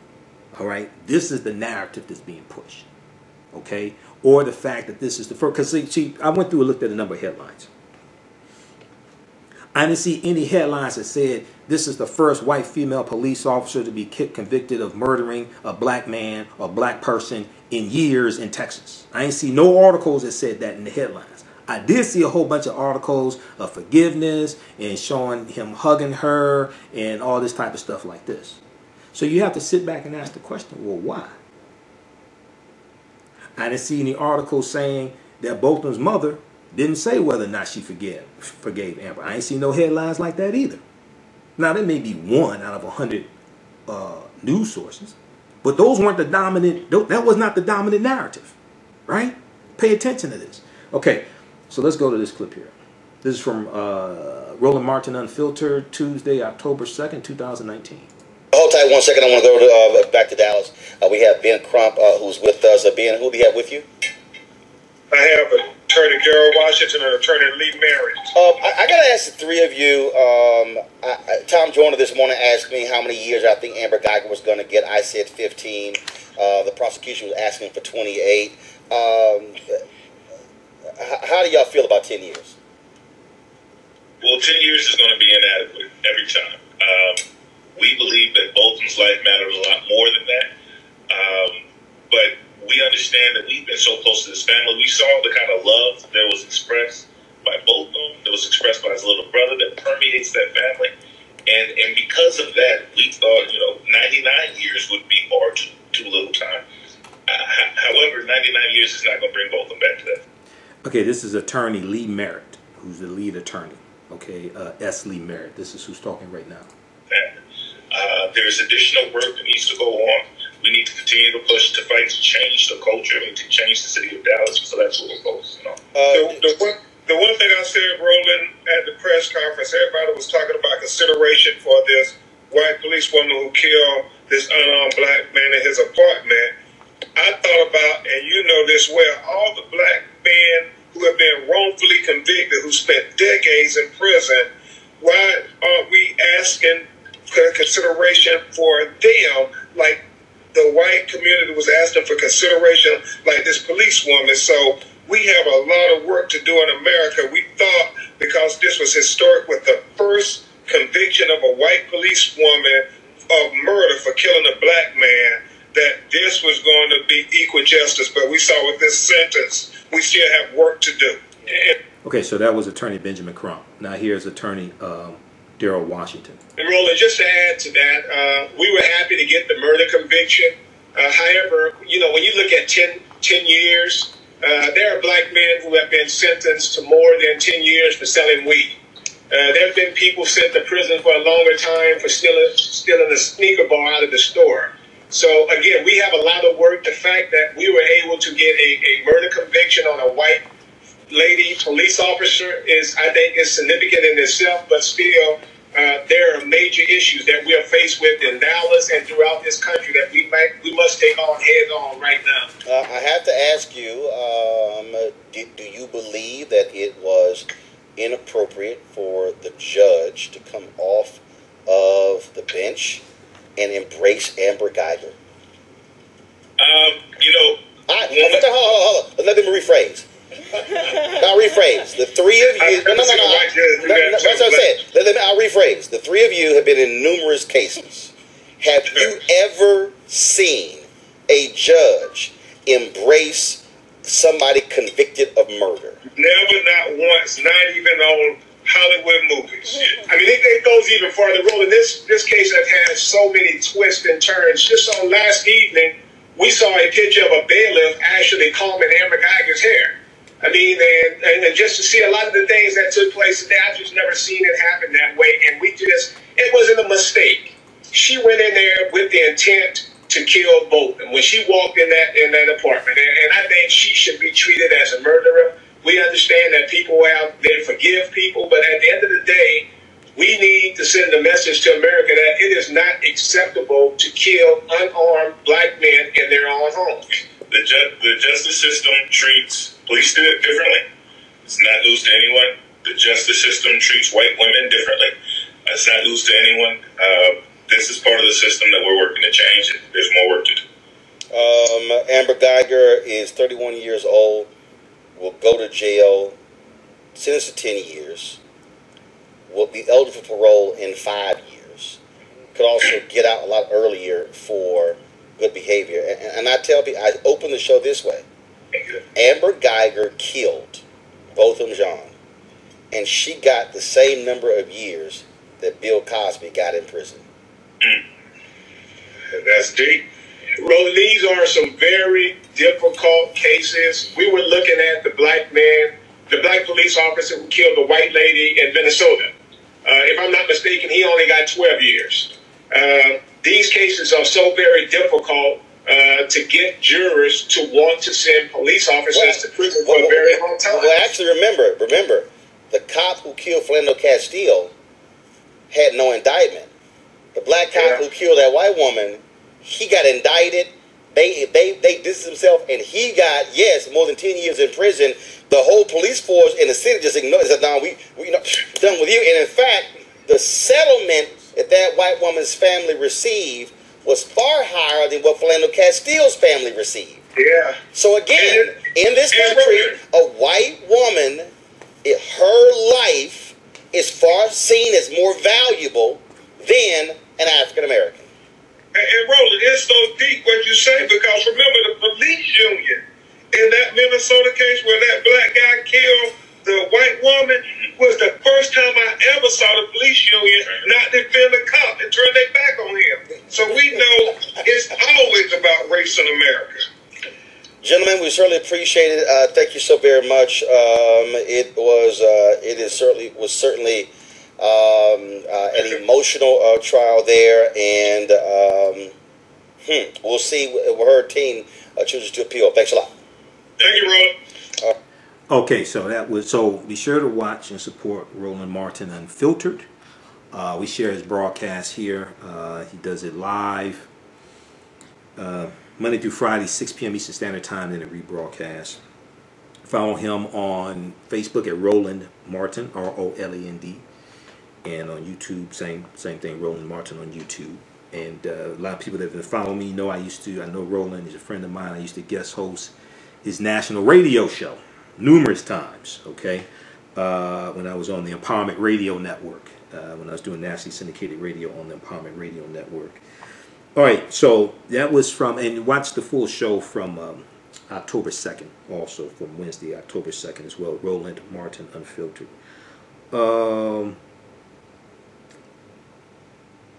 Okay, let's continue here. So, how are the judges instructed now after they finish their legal study? And okay, I have no idea about that, Deborah. As I talked about in the October 1st broadcast, people asked the questions, like Sean King on the Tom Joyner Morning Show, dealing with the counsel doctrine and why she would instruct the jury that they could take into consideration the counsel doctrine. All right, is because if she did not, that deals with properly instructing the jury, because her defense argued that she was operating in self-defense. She shot Botham in self-defense. Now, it's not up to a judge to determine whether or not that is a credible defense, but the judge has to properly instruct the jury based upon Texas state law. So based upon Texas state law, the counsel doctrine, which allows you to use deadly force in your home to defend yourself against somebody if you think that your life is being threatened, and you're not obligated to retreat. If she did not properly instruct the jury that they could consider that, what could very well happen is that when Geiger is found guilty, then her defense can argue for a second trial based upon the fact that the judge did not properly instruct the jury that they could consider the counsel doctrine as part of the defense. Okay, and there have been cases where a new trial is given because the judge did not properly instruct the jury. So the judge does not have to, it's not about what the judge believes that this is actually what happened, or the judge believes that this is a viable defense. But the judge has to follow the Texas state law. So under Texas state law, if someone is arguing that this is their defense, then along with self-defense comes the counsel doctrine. So the judge is instructing the jury to follow the evidence, but that they can take the counsel doctrine into consideration. All right, that was the proper call. That was the proper call from the judge, because if she had not done that, that could open up a possible appeal that the judge did not properly instruct the jury. And then also, if they get a second trial, it's probably not going to be with that same judge. It's probably not going to be in that same city, because her defense attorneys from the beginning were asking for a change of venue, because they argued, because of the media coverage centered around this trial, that she could not get a fair trial. So then they could argue this is an example of her not being able to get a fair trial because the judge did not properly instruct the jury, which could then lead to not just a second trial, but a change of venue. And if they did a change of venue, they're going to move it out to some 90% white community you ain't never heard of before, and it could be a totally different outcome. All right, so let me see here. Let's go back to, okay, so we got that. Okay, this is WFAA. Looking at some, okay, so I got all that. I covered that. Okay, good.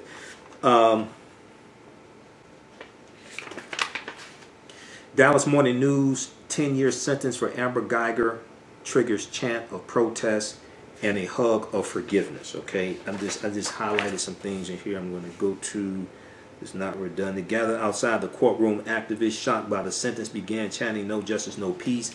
Dee Crane, C-R-A-N-E, D-E-E, Dee Crane, the mother of Tavis Crane, a young black man who was fatally shot by an Arlington police officer in 2017, cried as she asked, "How many of us does it take to get justice?" Okay.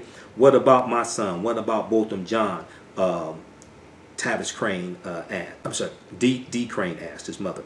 How many of us is it going to take before you understand that our lives matter? Later, Botham Shem Jean's mother, Alton Sterling, said the Dallas Police Department has a lot of laundry to do, calling for better training of officers. If this was applied in the way that it ought to have been taught, my son would have been alive today. Alton Sterling said, if Amber Geiger was trained not to shoot in the heart, my son will be standing today. So just so people understand, police are taught to shoot center mass, because your torso is the largest part of your body, basically. They're not taught to just so people understand, they're not taught to shoot in the leg or the foot or the arm or the hand, because that's a smaller target, and in general you're responsible for every bullet that's discharged from that gun. Same thing that happens when you get your CPL license. When you take your CPL class, you're taught that you are responsible for every bullet that comes out of that gun, whether it hits its intended target or it doesn't hit its intended target. So when you take your CPL training, when you go through various gun training, you're not taught to shoot in the leg or the arm or the hand or anything like that. You're taught to shoot in the torso, okay? Because that's the largest target. And also, police are usually taught to shoot until the threat stops, okay? So you shoot to the chest. If that doesn't work, then shoot to the head to stop the threat. Just so people understand in general, all right? Okay, so let me look and see what I have highlighted here.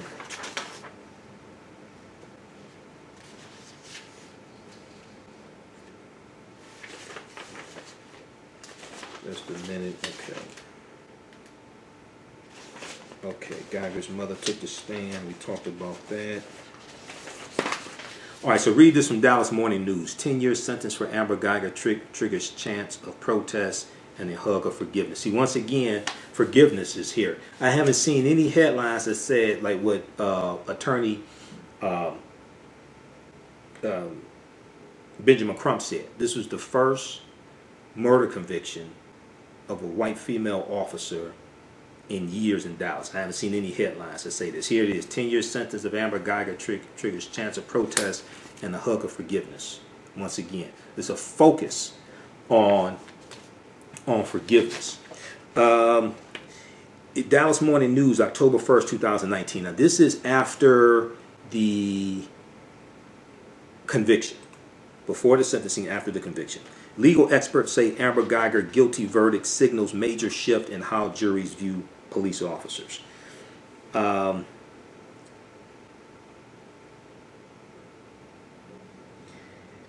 Wiley, a former state and federal prosecutor, said it's a seismic shift. The Dallas that exists today is not the same Dallas that existed in 2004. All right.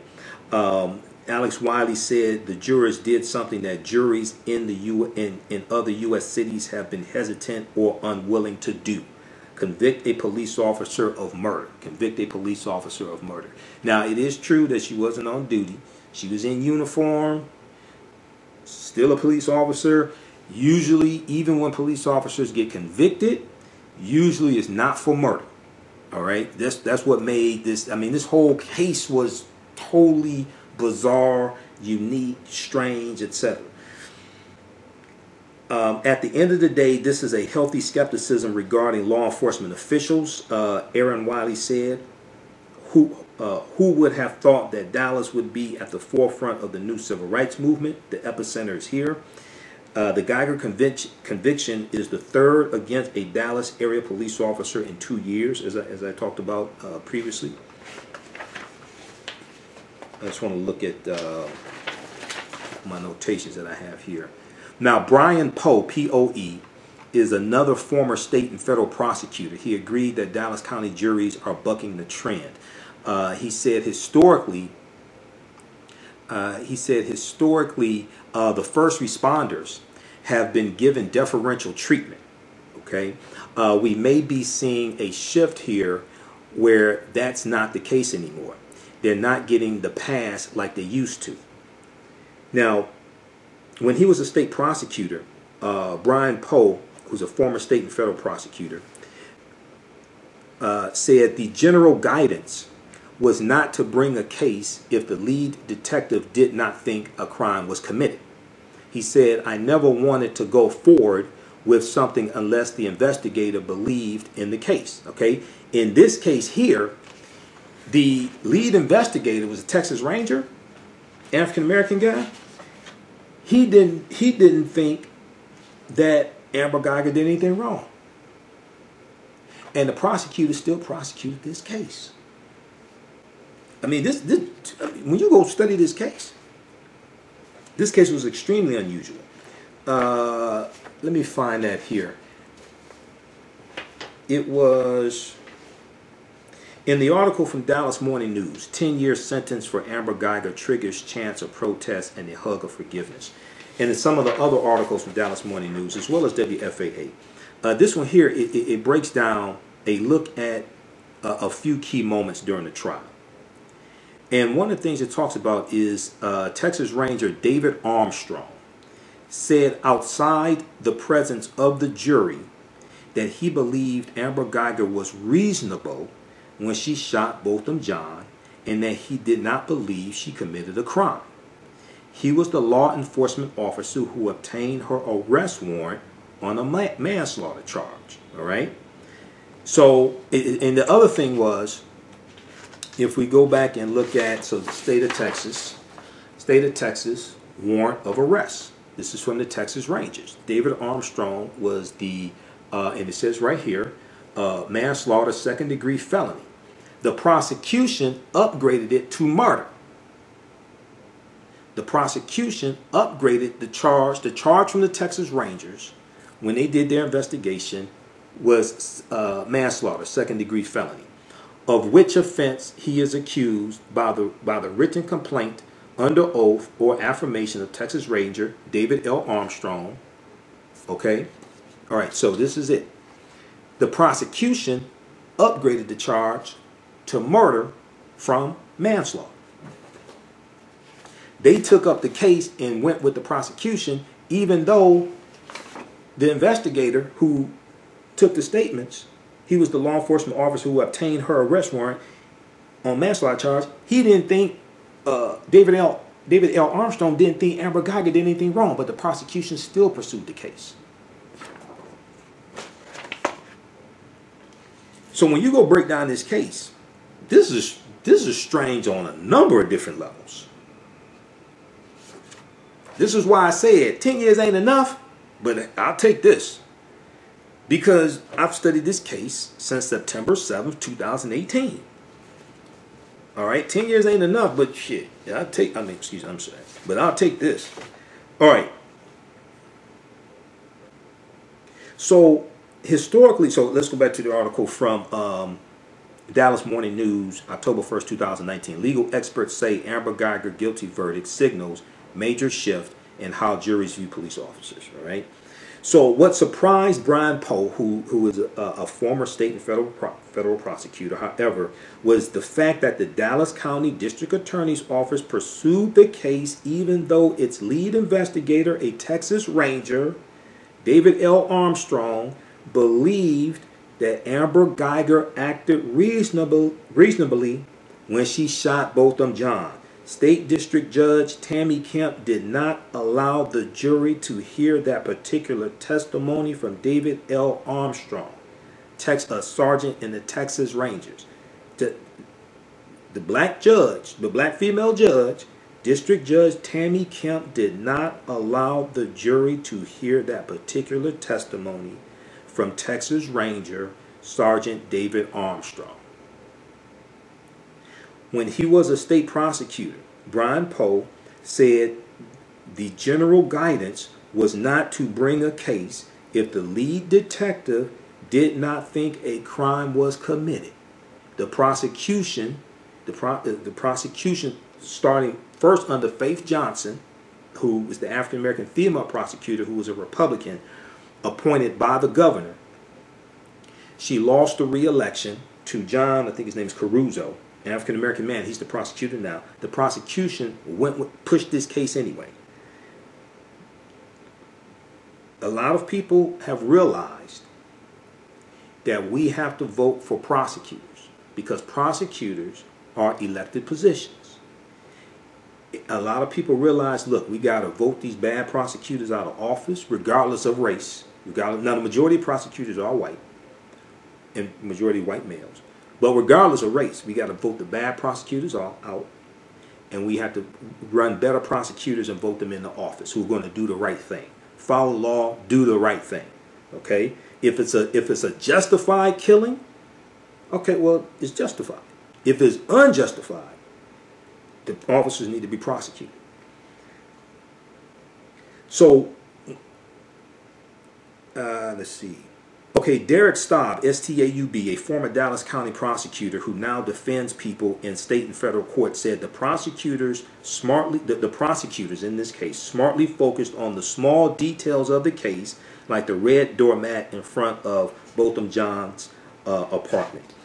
You have to look at them. It'll make or break your case. Okay, these small details. Assistant District Attorney Jason Hermes showed jurors the distinctive doormat and told them it was one of many clues that Amber Geiger missed that would have told her she was on the wrong floor.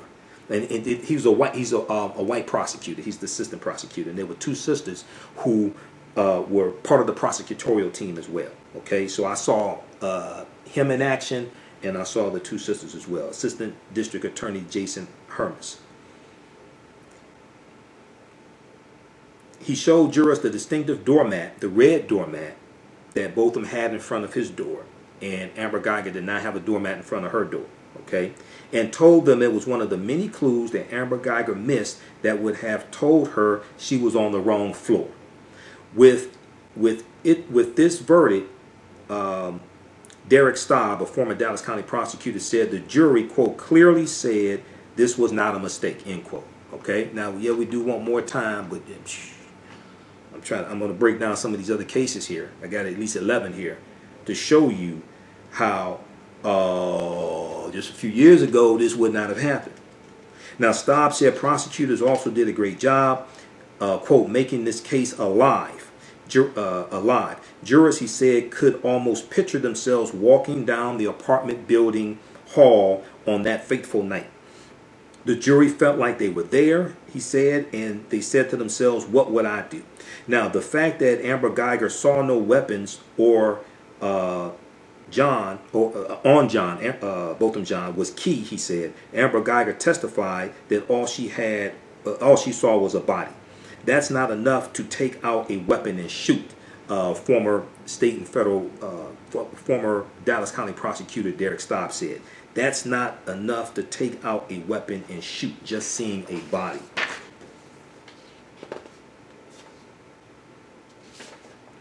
Okay, so she did not take the witness stand during the trial. She took the witness. She took the witness stand during the trial, but not during the sentencing.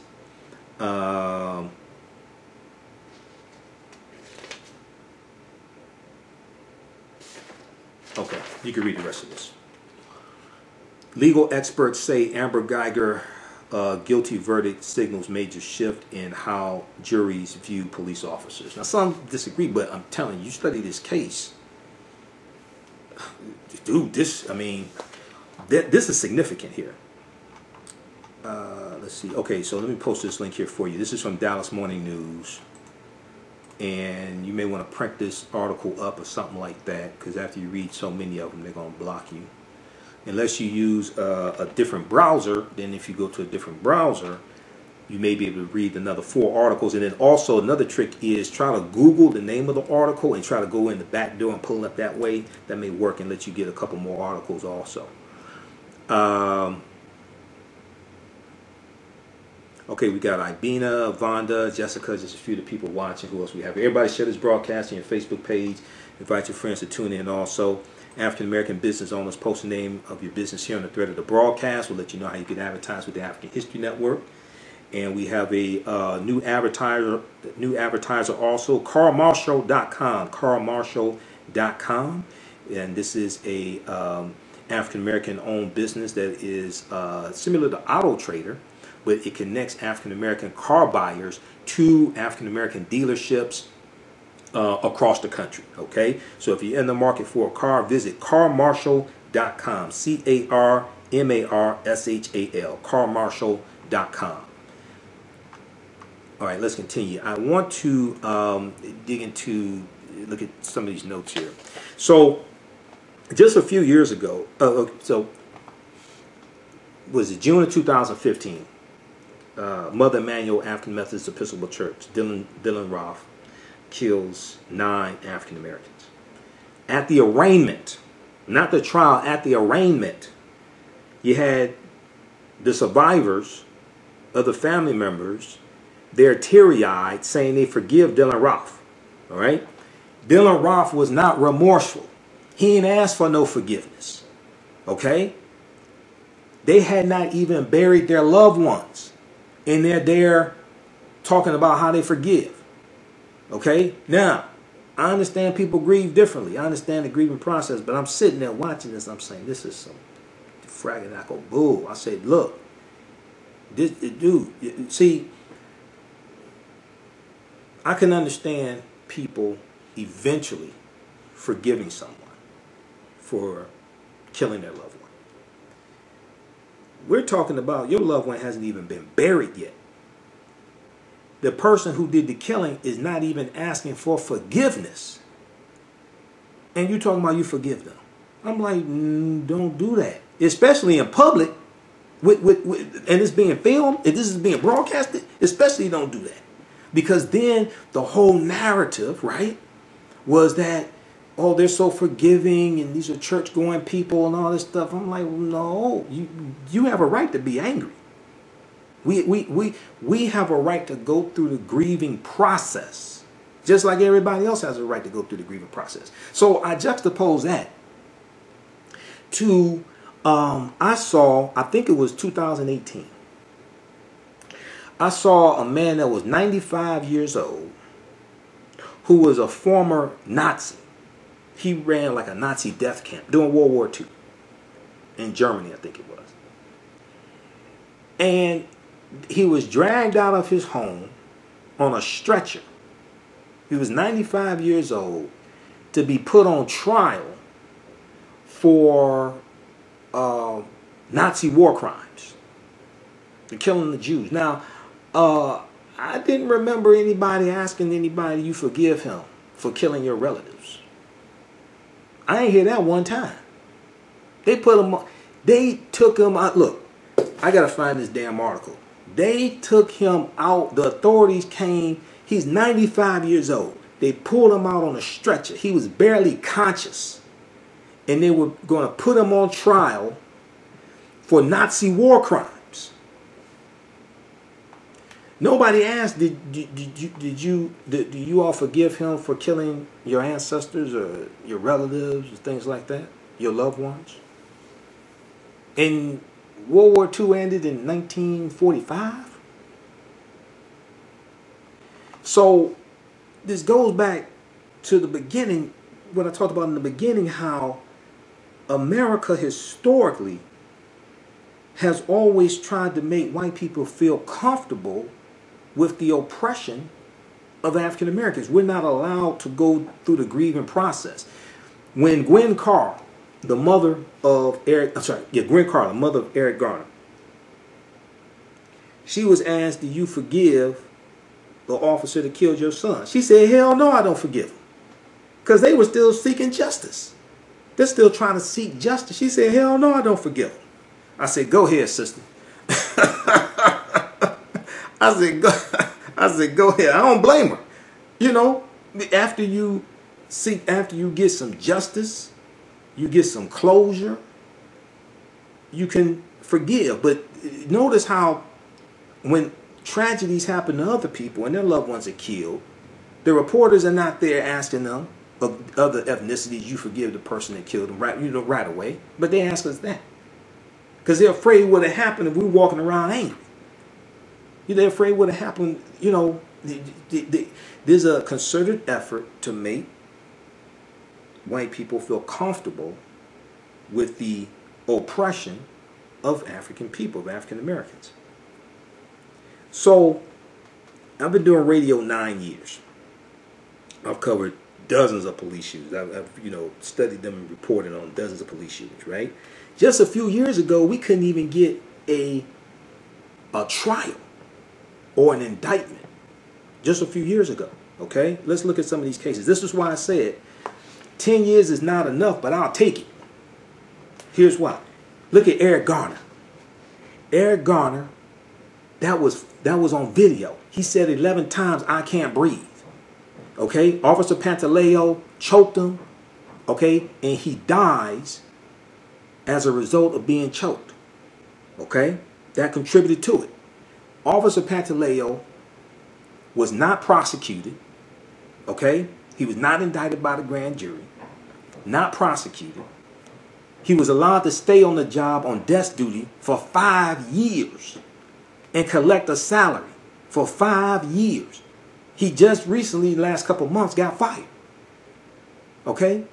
The federal government is not prosecuting. Now, here's the thing. At the federal government level, they have to change this. So people have to understand. At the federal government level, the Department of Justice can only prosecute. They don't prosecute for killing someone. The charge that they prosecute for is depriving someone of their civil rights. Depriving someone of their civil rights. This is at the federal level. At the state level, they can charge for murder 1, murder 2, involuntary manslaughter, whatever it is. The federal level, they don't have that authority to charge. People have to understand the difference between federal law and state law. And I've interviewed attorneys about this, okay? Dealing with past police shootings. They have to, what they charge, what they look for is what they call willful intent. Willful intent. They have to be able to prove, based upon the evidence beyond a reasonable doubt, that the officer willfully intended to deprive someone of their civil rights. The burden of proof is not that they actually did deprive someone of their civil rights. The burden of proof that has to be met, and it is a very high bar, is that the officer willfully intended to deprive someone of their civil rights by killing them or attempting to kill them. So then that goes to state of mind. It's very hard to prove. The standard that has to be met has to be lowered. But the Department of Justice is not the one that made the rules. That came from Congress. Congress has to pass the bills to lower the standard that the Department of Justice can prosecute an officer for, based at the federal level, for depriving someone of their civil rights. So, so the information came out that 2 Obama-era attorneys in the Department of Justice said that they should prosecute Officer Pantaleo for depriving Eric Garner of his civil rights. That was overruled by Attorney General William Barr. Attorney General William Barr sided with the U.S. Attorney's Office, I think it was in New York or Manhattan, one of those. Attorney General William Barr, nominated by Trump, had the final say, and he went against the 2 attorneys who said we should prosecute and went with the other one who said we should not prosecute. So we have Eric Garner. That's captured on video, by the way, just in case y'all forgot. I can't breathe. That's on video. No indictment, no prosecution. Tamir Rice, 12 years old. When you watch the video, the police car had not even stopped moving. Upon the police car arriving, Tamir Rice was shot in about 1.8 seconds. He had a toy gun. Officer not convicted. Okay, and when you look at the officer's record, his file, he should not have even been on the street. He should not have even been on the Cleveland police force, or any police force for that matter, because of a prior incident that happened at the previous police department he was at. Trayvon Martin. Now, George Zimmerman was not a police officer, but George Zimmerman was acting like a police officer. You had a trial. George Zimmerman found not guilty, claimed self-defense. Okay, found not guilty of killing Trayvon Martin, even though when George Zimmerman called the authorities, and he's following Trayvon Martin, the 911 dispatcher said, "We don't need you to do that." Michael Brown. Officer Darren Wilson kills Michael Brown in Ferguson, Missouri. And Officer Darren Wilson is not charged. There's no trial. So he's not held responsible for the killing of Michael Brown. Terrence Crutcher. Terrence Crutcher was killed by Officer Betty Shelby, white female officer in Oklahoma. I think it was Tulsa, Oklahoma. Terrence Crutcher is captured on video. There were, if I remember correctly, 3 other officers on the scene. She was the only one that fired a shot. She fired one shot, hit Terrence Crutcher in the chest. She said she thought he was reaching for a gun. She was the only one that felt threatened. She's there with 3 other officers. She's the only one that felt threatened. White female officer. There's a trial. She's found not guilty. Philando Castile. Philando Castile gets killed by Officer Yanez. Philando Castile is a licensed CPL holder. So he has a license to have he has a concealed pistol license in the state of Minnesota. I followed that case. When you look at Minnesota state law dealing with CPLs, a CPL holder is not required under Minnesota state law, at least at that time, to let a officer know that they are a CPL holder and they have their gun on them. Philando Castile is in the car. He goes above and beyond what's required, and he tells the officer he's a CPL holder and he has his gun on him. The officer asks him, "Where's your gun?" He asks for his ID. Philando Castile goes to reach for his ID. Officer Yanez overreacts. Now, Officer Yanez's partner is there. His partner don't draw his gun. His partner doesn't feel threatened. Officer Yanez overreacts, shoots and kills Philando Castile. Okay? Philando Castile is operating based upon the law. And just keep in mind, it took months for the NRA, all you black people in the NRA, it took months for the NRA to put out a statement in support of Philando Castile.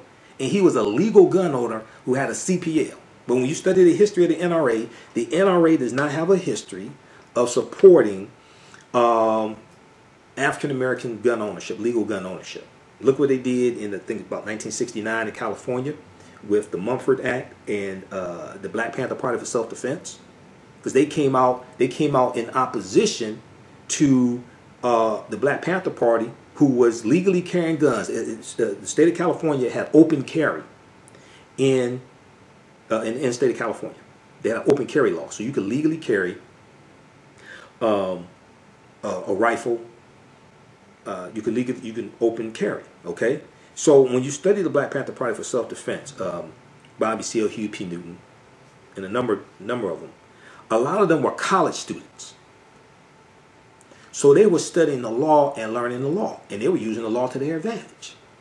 Okay, all right. So now they're scaring white people because they run around with these guns. So now they're gonna change the law, and it was Governor Ronald Reagan who signed that into law to change the law. History.com has an article dealing with that, dealing with the Black Panther Party when the NRA sided against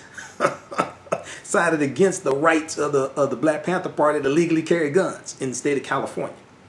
All right, read that article at history.com. Let me see if I can pull it up here. Because when you read that article, it's like, wait a second, now you got all these white people, and then you have all these African Americans out here supporting the NRA. I mean, you study the history of the NRA, they didn't support the rights of African Americans to carry guns. NRA supported gun control when the Black Panther Party had the weapons. Okay? Rabbit hunting is never fun when the rabbit has the gun. Rabbit hunting is never fun when the rabbit has the gun. This is from History.com. Read History.com. I read articles from them every day. History.com is the official website of the History Channel. All right? This dealt with the Mulford, M-U-L-F-O-R-D, the Mulford Act. Okay? All right, so let's post this link here. Yeah, read this article. So you got Candace Owens out here talking about the NRA and even Killer Mike. Go study the history. Okay? But when it came to Philando Castile, people were sitting around waiting and people were sitting around saying, well, wait a second, why did the NRA coming out in support of Philando Castile? He was a licensed, he was legally carrying his gun. So the name of this article, when the NRA supported gun control, the NRA supported gun control when the Black Panthers had the weapons. Back in the 1960s, even the NRA supported gun control to disarm the group. And it talks about, just very quickly here, throughout the late 1960s, the militant black nationalist group, I disagree with the term militant, because George Washington was militant. Patrick Henry was militant, but they're not called militant. They committed treason against King George III and the British Empire and Great Britain when they took up arms to fight against them and to break away, the 13 colonies break away to form the United States of America, and they're at war with Great Britain. They committed treason to do that. Okay, but they're not called militant. Okay, but the Black Panthers are called militant. I disagree with that term, but this is History.com. They have some good information, but still, what can you say? So throughout the late 60s, the Black Panther Party for Self-Defense used their understanding of the finer details of California's gun laws to underscore their political statements about the subjugation of African Americans. They learned the law. Okay? This is political self-defense. They learned California state law. In 1967, 30 members of the Black Panther Party for Self-Defense protested on the steps of the California State House armed with .357 Magnums, 12-gauge shotguns, and .45 caliber pistols, and announced, the time has come for black people to arm themselves, end quote. Okay, now this is not hate speech, anything like this. This is history. Okay, this is from History.com. I know different social media platforms have changes and policies dealing with hate speech, and on YouTube they kicked me out of the monetization program, okay, and said my videos violated standards, but they couldn't tell me what I said that violated the standards, and they didn't take down any of my videos. I'm still trying to figure that out. But anyway, the display so frightened politicians, including California Governor Ronald Reagan, who used to make movies with monkeys, Bedtime for Bonzo, okay? He was the governor of California. This deeply so frightened politicians, including California Governor Ronald Reagan, that it helped to pass the Mulford Act, M-U-L-F-O-R-D, a state bill prohibiting the open carry of loaded firearms. They could carry loaded firearms, not just rifles, but also handguns. Okay, but you had to, it had to be openly displayed, meaning that if it was underneath your coat and people couldn't see it, that's not open carry. Okay, Michigan is an open carry state. You have a number of different open carry states. All right, a lot of people in the past few years, because of stand your ground laws, more people have been learning about these laws in their states. Okay, so a state bill prohibiting the open the display so frightened politicians, including California Governor Ronald Reagan, that it helped to pass the Mulford Act, a state bill prohibiting the open carry of loaded firearms, along with an addendum prohibiting loaded firearms in the state capitol. Okay, a state bill prohibiting the open carry of loaded firearms, along with an addendum prohibiting loaded firearms in the state capitol. The 1967 bill took California down the path to having some of the strictest gun laws in America and helped jumpstart a surge of national gun control restrictions. Okay, the law was okay. So let's see. Okay, in contrast to the NRA's rigid opposition to gun control in today's America, the organization, the National Rifle Association, fought alongside the government for stricter gun regulations in the 1960s. They so feared the Black Panther Party. Ain't like it was a million Black Panthers. It wasn't even 100,000 in California. They said it wasn't 100,000 even nationwide. They so feared these black men with guns who learned the law that they're going to take away the right from everybody in the state of California to open carry. This was part of an effort to keep guns out of the hands of African Americans as racial tensions in the nation grew. The NRA felt especially threatened by the Black Panther Party for Self-Defense, whose well-photographed carrying of weapons in public spaces was entirely legal in the state of California where they were based because they were reading and they learned the law. The Black Panthers were innovators in the way they viewed the Second Amendment at the time. Says, who's this Winkler? What's his name? I skipped over a passage of his. Adam Winkler. Adam Winkler is the author of the book Gunfight, The Battle Over the Right to Bear Arms. Okay? And he says the Mulford Act was part of a wave of laws that were passed in the late 1960s regulating guns, especially to target African Americans. Okay? Now, I'm not against common sense gun laws. I'm not against background checks. You should have that. I'm not against common sense gun laws. What I find interesting is that just as in 1969, when the NRA came out in opposition to the Black Panther Party for Self-Defense legally carrying guns and following the law, legally carrying guns because it was legal in the state of California, it took them months to put out a statement in support of Philando Castile, who was legally carrying his gun. I just find that very interesting. All right, so Adam Winkler, author of Gunfight, The Battle Over the Right to Bear Arms. He said, including the Gun Control Act of 1968, which adopted new laws prohibiting certain people from owning guns, providing for beefed up licensing and inspections of gun dealers, and restricting the importation of cheap Saturday night specials, pocket pistols, that were popular in some urban communities, as we saw depicted on Good Times. All right. In contrast to the NRA's rigid opposition to gun control in today's America, the organization fought alongside the government for stricter gun regulations in the 1960s. This was part of an effort to keep guns out of the hands of African Americans as racial tensions in the nation grew. The NRA felt especially threatened by the Black Panther Party for Self-Defense, whose well-photographed carrying of weapons in public spaces was entirely legal in the state of California where they were based. Okay, so Adam Winkler said the Black Panthers were innovators in the way they viewed the Second Amendment at the time. Rather than focus on the idea of self-defense in the home, the Black Party for Self-Defense brazenly took their weapons to the streets where they felt the public, particularly African Americans, needed protection from a corrupt government. All right, this ain't conspiracy theory. I mean, this is the history. This is history.com, official website of the History Channel. So don't get mad at me. Okay, I ain't make this history up. Now, these ideas eventually infiltrated into the NRA to shape the modern gun debate, says author Adam Winkler. As gun control laws swept the nation, the organization adopted a similar stance to that of the activist group they once fought to regulate, with support for open carry laws and concealed weapon laws high on their agenda. All right, so check out the rest of this article here. This is from history.com, official website of the History Channel. The NRA, this is from August 30th, March 22nd, 2018. Updated August 30th, 2018. The NRA supported gun control when the Black Panthers had the weapons. All right? So check this out.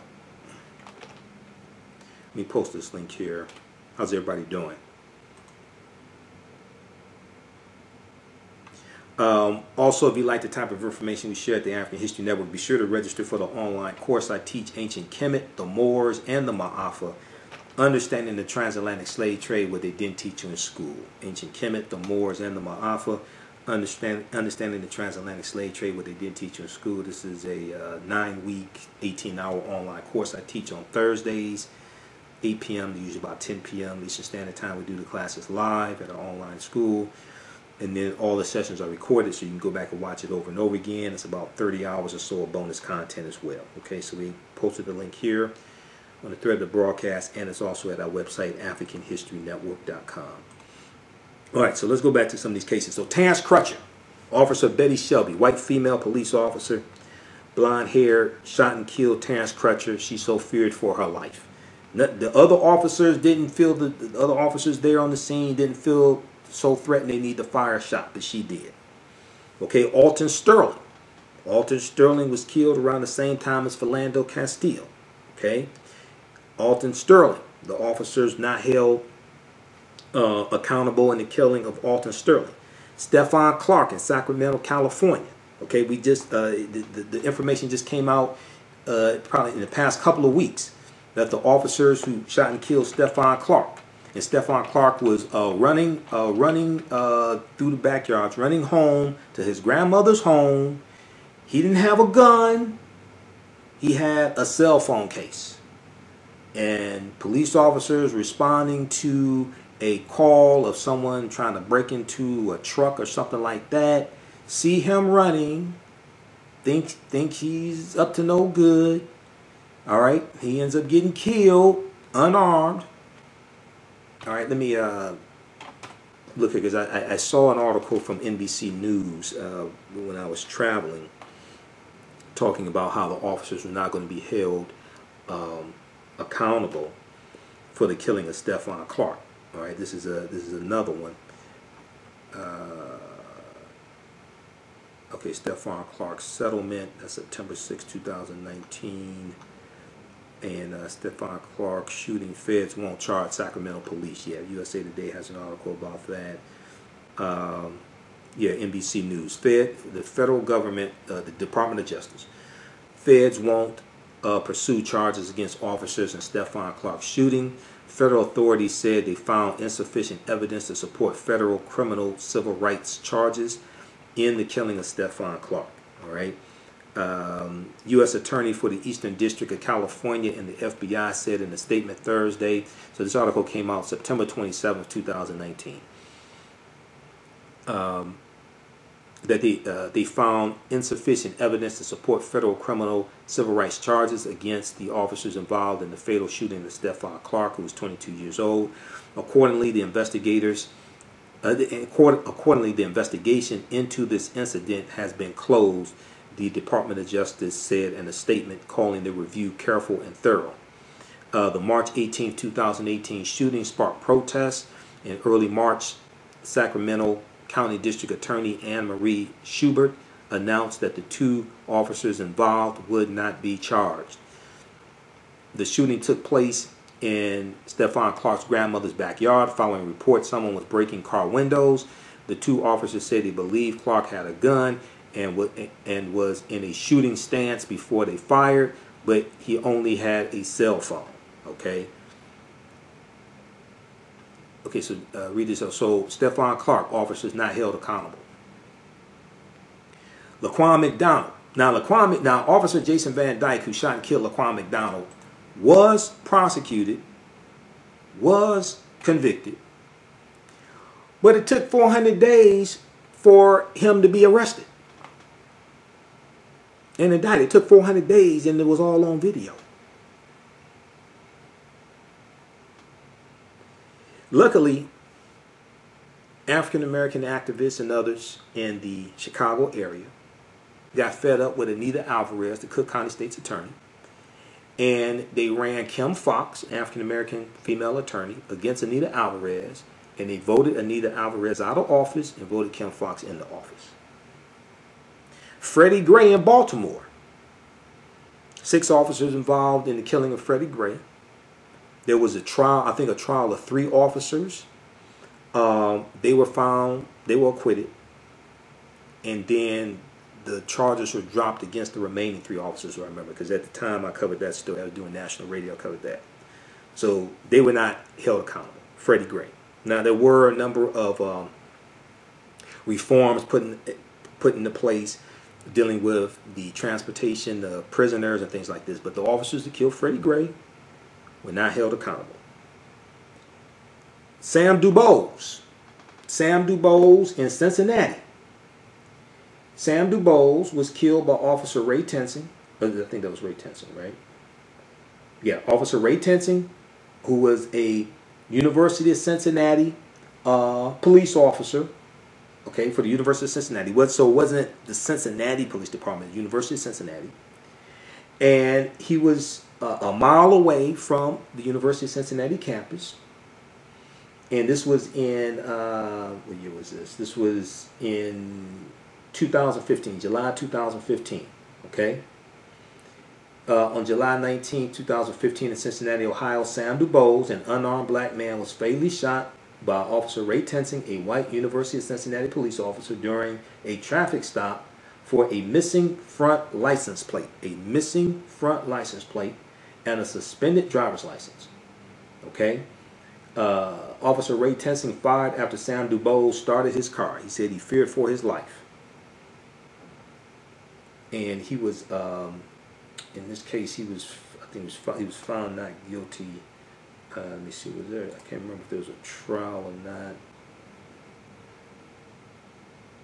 Former cop who killed Sam DuBose awarded $350,000 in settlement, because not only was he not convicted, because I remember correctly, that went through. Did I go to trial? But he was not convicted. Let's see. He fired. 2015. Tenson agreed to officially resign in exchange for a $244,000 in back pay and benefits and $100,000 in legal fees. The settlement comes after the Ohio Police Union filed a grievance for University of Cincinnati officer Raymond Tensing. Tensing fatally shot Sam DuBose. He said he stopped Sam DuBose for a missing license plate and discovered the motorist was driving with a suspended license. False, actually shot DuBose while the vehicle was. However, body cam footage later revealed that his claim was false and that he. Okay, in that case, I can't remember what happened in that case. Man, there's so many of these cases. The agreement would be. Also, 2004 grand jury standing that officer responsible. Okay. In this case here, Sam DuBose was awarded $350,000 because the argument was the University of Cincinnati fired Sam DuBose prematurely, and it did not follow the police union contract that the officers have with the university. Because I read their contract, WCPO Channel 9 in Cincinnati. I was reading articles that they had dealing with this case, and they had the police union's contract there. And the police union's contract shows every step of the way that's supposed to happen if there is a police shooting, how things are supposed to be handled, when the officer can be fired, etc. So when the University of Cincinnati fired him, and it did not follow proper protocol, I said, oh, he's going to sue and he's going to win. Okay? So let me just...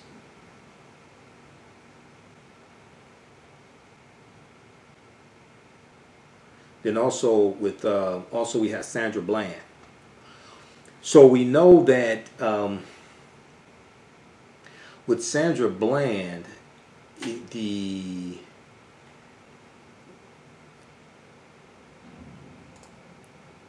the officer that arrested Sandra Bland, or the state trooper that arrested Sandra Bland, there was a federal charge that was associated with the arrest, and I think he pleaded guilty to that or something like that.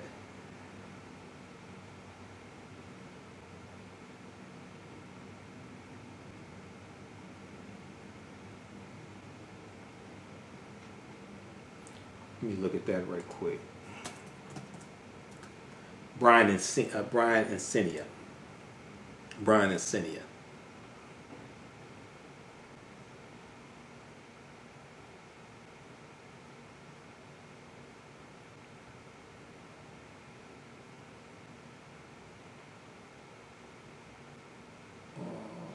Okay, we'll pull this up. Associated Press. Brian and Cynthia. So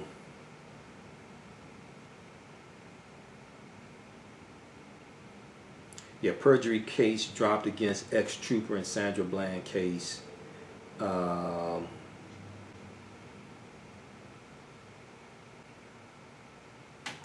He did not follow proper procedures. State investigation of Brian and Cynthia of his actions in the arrest of Sandra Bland, a black motorist who later died in custody, found that the trooper was rude toward Bland and failed to follow standard procedures in his handling of the woman. Okay, but no one was held accountable for her death. Okay, so you got another case here. So when we go look at a lot of these recent cases, we've seen a number of cases where it could be on video. It could be on video or not, but an unarmed African American ends up dead. No murder, no conviction, not even on manslaughter or involuntary manslaughter. May not get a trial. No indictment. We've seen numerous cases here of this. Okay, so with this case here, with Amber Guyger killing Botham Jean, 10 years is not enough, but I'll take it. Having studied a lot of these cases in the past, I'll take this one. Okay, and what happens is we have to build upon this and keep pushing this issue, push for better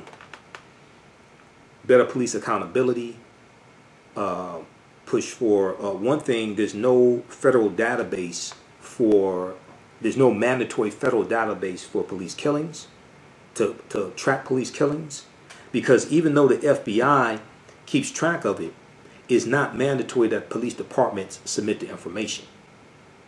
And this is something that a lot of people don't know. Okay, this is why the Washington Post created their database called Fatal Force. Fatal Force. So if you go to the WashingtonPost.com and search for Fatal Force, this is a database that tracks police killings. And their database is more accurate than the FBI's, because the FBI's is not mandatory. That there's approximately 18,500 police departments. It's not mandatory that the police departments submit the information dealing with police killings to the FBI. With Fatal Force, and I look at it each year, and it documents how each year there are more white people killed by police than African Americans also, because there are more white people in America, about 63% of the U.S. population. We are disproportionately killed by police, but every year more white people are killed by police than African Americans. And the other thing is, unjust police killings of African Americans won't stop until it is tied to a larger narrative of unjust police killings of white people. Because as long as it's just presented as a black thing, it's not going to stop. As long as it is presented as a black thing, when it is shown how it negatively impacts white people, and white people are unjustly killed by police, then you can get some action. Just as long as the crack cocaine epidemic was largely looked at as a white thing, even though you had white crackheads, okay, those weren't the ones you saw on the 6 o'clock news.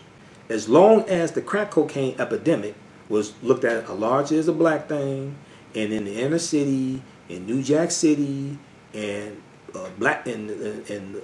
projects, housing projects, things like this, right? The solution was to lock them up, throw away the book. It wasn't treatment. Wasn't look at it as a public health issue. Wasn't compassion. Things like this.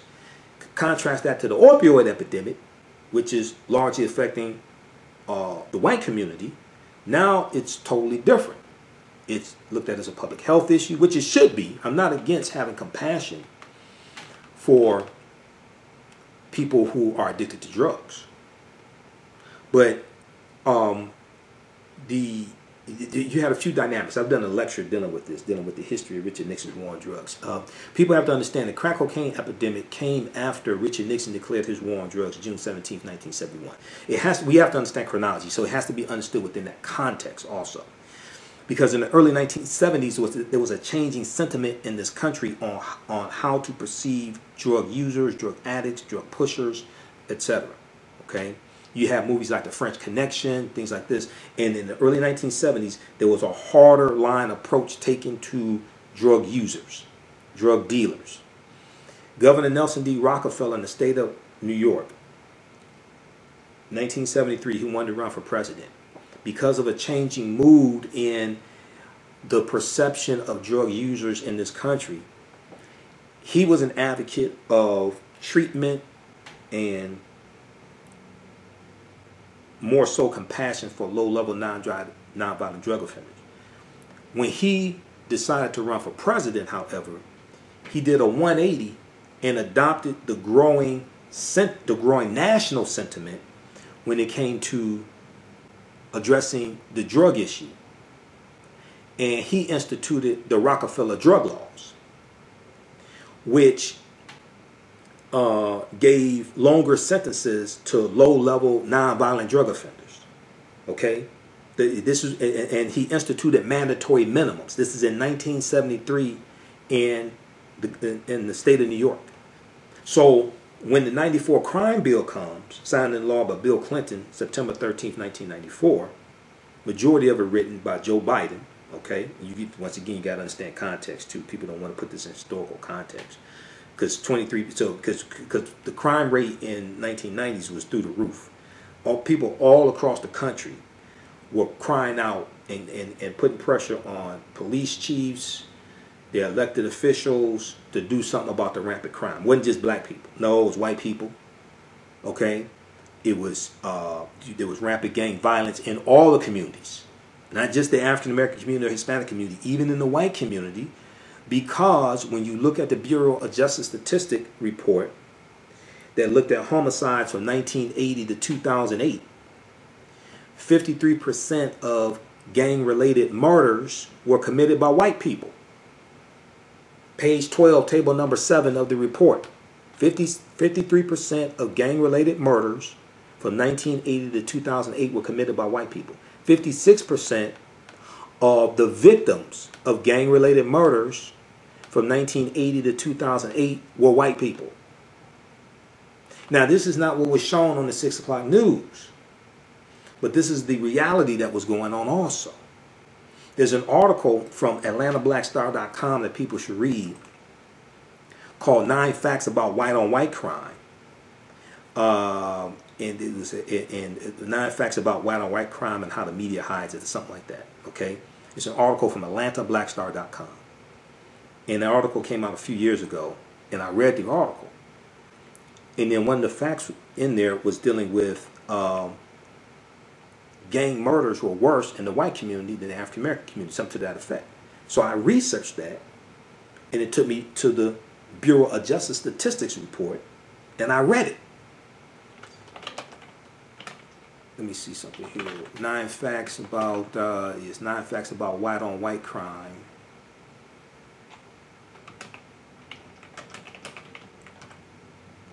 I think that's what it's called. Yeah. Let's pull this up here. Read this, and then read the report from the Bureau of Justice Statistics. Because the narrative that's painted in the media, largely, is not actually the reality. It's skewed.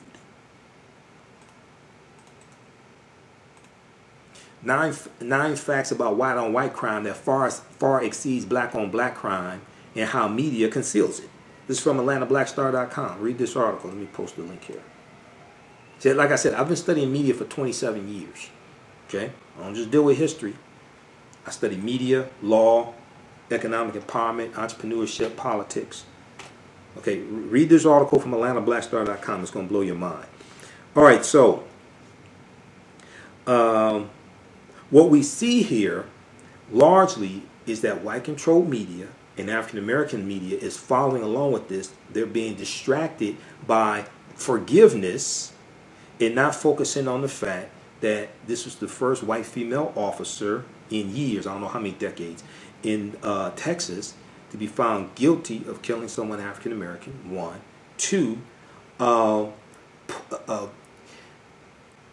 pushing for greater accountability when it comes to the unjust killing of African Americans by police. Okay? Instead of focusing on this narrative, they want to focus us on forgiveness. Okay? And what happened there. And that is a red herring. We shouldn't fall for that. Okay? At the same time, this young 18-year-old brother who's grieving the loss of his brother, I don't want to demonize him either.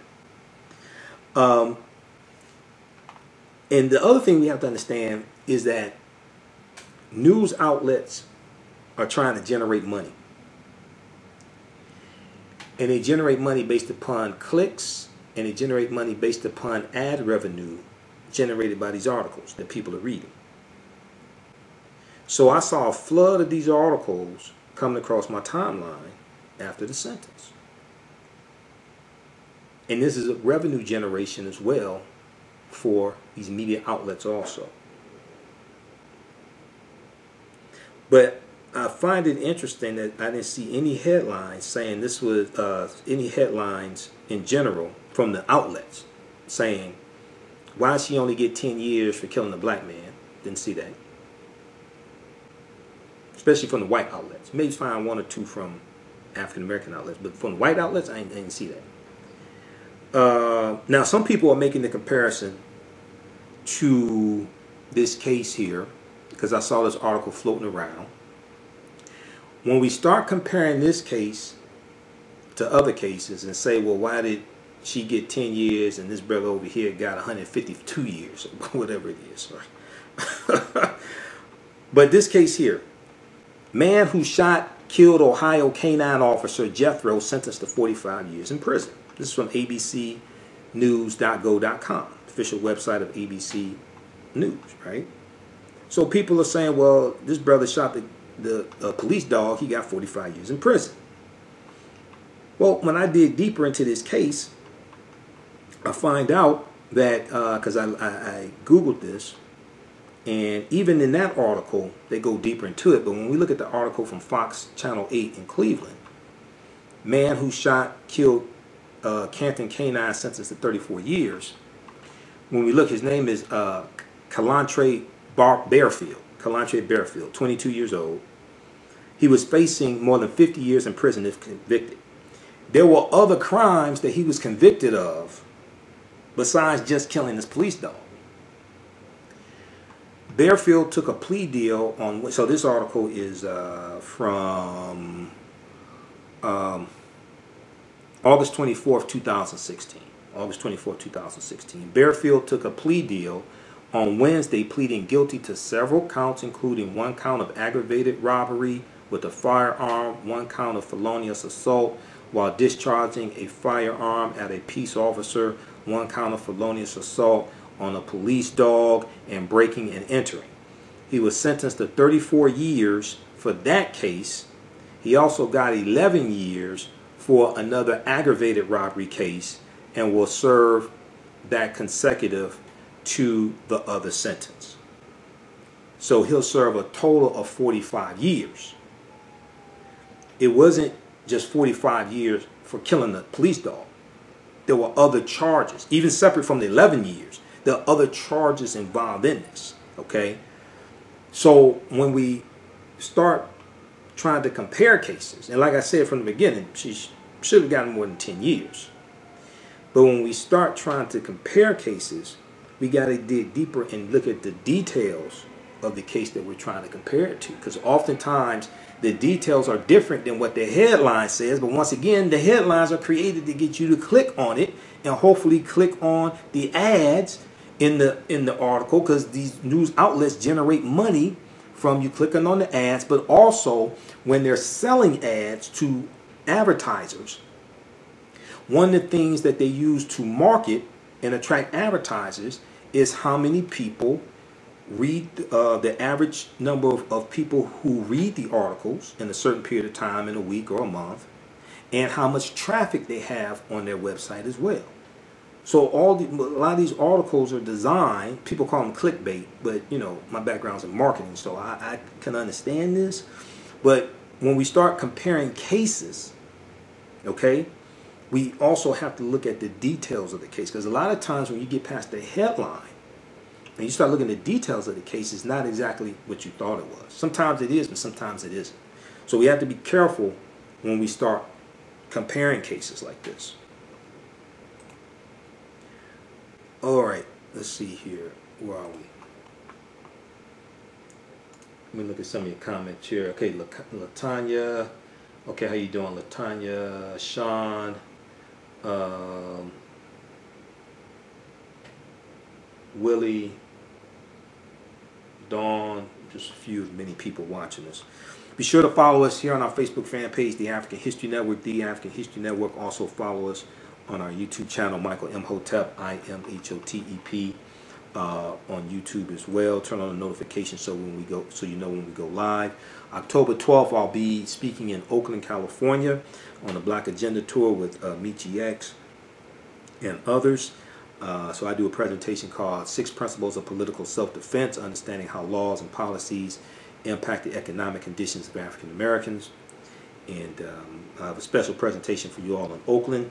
Also, that presentation I have on DVD as well at our website, AfricanHistoryNetwork.com. I will also be on the panel discussion as well that takes place at the Black Agenda. So visit the BlackAgendaMovement.com. The BlackAgendaMovement.com, I think, is the new website for more information. And then, where will I be? October 26th, weekend of October 26th, we'll be in Washington, D.C. for the Black Agenda Tour. And the weekend of November 9th, I'll be back in Houston, Texas as well, okay, with the Black Agenda Tour. And let's see, the weekend of October 18th, I'm at Hartford Memorial Baptist Church. I'm on a panel discussion that Friday evening. This is part of the social justice ministry. So we'll put all this on our website, AfricanHistoryNetwork.com. I'll be on a panel discussion that Friday evening, and then Saturday, October 19th, I'll be there as well at Hartford Memorial Baptist Church in Detroit. This is part of the social justice ministry, so I usually speak there each year in one form or another. Okay. Okay, so we have Yolanda. How you doing, Yolanda? You all right? Yolanda Spivey at, what's your website again, Yolanda? In African American Business Owners, post name your business here on the thread of the broadcast. Email us at customerservice@AfricanHistoryNetwork.com. Customerservice@AfricanHistoryNetwork.com will let you know how you can advertise with the African History Network. A current promotion, get 3 months for the price of 1. And a lot of people want to learn about investing. They want to create generational wealth. Well, theprofitroom.com can help you with this. Theprofitroom.com is a stock market trading and education company that has mentorship programs that are designed for beginners just like yourself. Or maybe you are not a beginner and you want to even learn more and get better. They teach individuals how to create generational wealth through trading and investing in the financial markets. They teach about stocks, options, futures, the foreign exchange markets. Their specialty is day trading and one-on-one mentorship. For more information, visit their website, theprofitroom.com. Theprofitroom.com. Let them know you found out about this from the African History Network.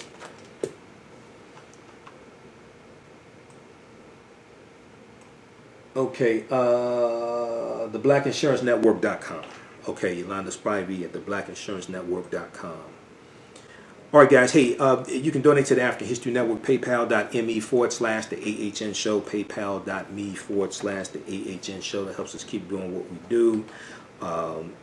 Finance our Sunday night show, finance the research. It helps pay when I got to travel out of town as well and speak at these different events. It helps us pay the bills also, okay? We're about to get out of here. Thanks for tuning in. You sign up for the online course that I teach also on Thursdays, 8 p.m. Eastern Standard Time. Ancient Kemet, the Moors, and the Maafa. Understanding the transatlantic slave trade, what they didn't teach you in school. So remember, so this fight is not over. This continues, okay? This is a continuum, okay? It's not just about one case, but we can get a boost from one case. I think we should support the activists as well, but we also have to understand, as Dr. King taught us, April 3rd, 1968, in his last speech, I've been to the mountaintop. We have to always anchor our external. We have to always anchor our external direct action with the power of economic withdrawal. We have to always anchor our external direct action with the power of economic withdrawal as well. All right. So we have to keep pushing. All right. We have to keep pushing. This is not over. However, we in the last 2 years, just like in 2018, there were 2 police officers convicted of killing African Americans, whereas the prior 13 years there was only 1. So even though we still have a long way to go, I mean, just in the past couple of years, we've seen some progress being made. Okay, even though we have a long way to go, just in the past couple of years, because just like I said, just 3, 4, 5 years ago, we saw police killings took place on video, and the officers were not properly held accountable, or there was no trial, or something like that.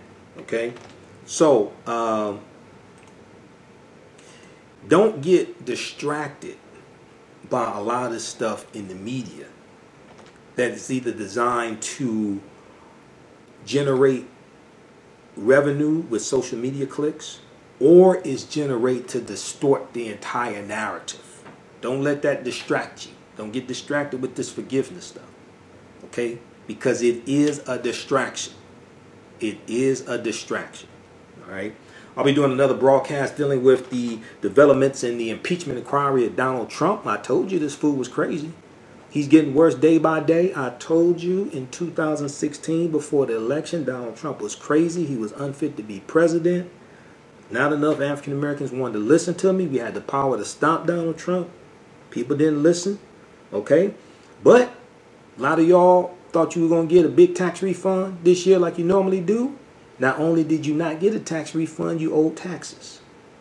Did you thank Donald Trump for that? That was his $1.4 trillion tax cut. That was a payoff to his billionaire donors like the Robert Mercer family and the Sheldon Adelson family. Did you thank Donald Trump for that? Elections have consequences. I tried to tell y'all. People didn't want to listen. Okay? All right, so like, hey, we have to get out of here. Remember, at the African History Network, we focus on educating, empowering, and inspiring people of African descent throughout the diaspora and around the world, because right knowledge corrects wrong behavior. What you do for yourself, what you do to yourself, and what you allow other people to do to you and get away with is based upon what you think about yourself. What you think about yourself is based upon what you have been taught about yourself. What you've been taught about yourself is based upon everything you've read, heard, and seen about yourself. So when you control the radius of a man's thoughts, you can control the circumference of his actions, because the mind can't do or teach what it doesn't know. You see me with my Colin Kaepernick shirt on. I'm wearing it for a reason, because on the Colin Kaepernick shirt it has all the names of African Americans who were unjustly shot and killed by police. Okay, Colin Kaepernick said. Now people know me. You see, they know my principles are not situational, right? My ethics are not situational. So I haven't watched the NFL game in 3 years. Kaepernick getting a settlement for being blackballed by the NFL don't have a damn thing to do with whether or not I'm going to watch the NFL game or the Super Bowl, the Sucker Bowl as I call it. So I hear people say, oh, well, he got his money. What the hell does that have to do? He didn't take a knee for no damn money, Negro. What's wrong with you? Okay? See, this is that simple Simon nonsense I'm talking about. He didn't take a knee for money. He took a knee to stand up for African Americans who were being unjustly shot and killed by police, but not just African Americans, people of color. Because this quote says, I'm not going to stand for a flag that oppresses black people. The full quote is, I'm not going to stand for a flag that oppresses black people and people of color. That's the full quote. Because I've studied his protest since it was discovered, I think it was August 26, 2016, after the third preseason game between the San Francisco 49ers and the Green Bay Packers at Levi Stadium. And the first article written about his protest was written by Steve Weiss for NFL.com. I've been following it since then. And I've done lectures on this protest. Okay? So, that's why I'm wearing my Colin Kaepernick shirt. All right? And I'm not watching the NFL game until he gets hired by a team, because he's being blackballed or whiteballed by taking a stand. And then Eric Reed, who was the second player, who was his teammate, former teammate for San Francisco 49ers, second player to protest and take a knee, he got blackballed. He was paid a settlement. He sued, paid a settlement. He plays for the Carolina Panthers. But he gets more drug tests than basically anybody else in the league. More random drug tests. They're still penalizing him. So, remember, right now, this corrects wrong behavior. It's not over till we win. Wakanda forever. Thanks for tuning in, everybody.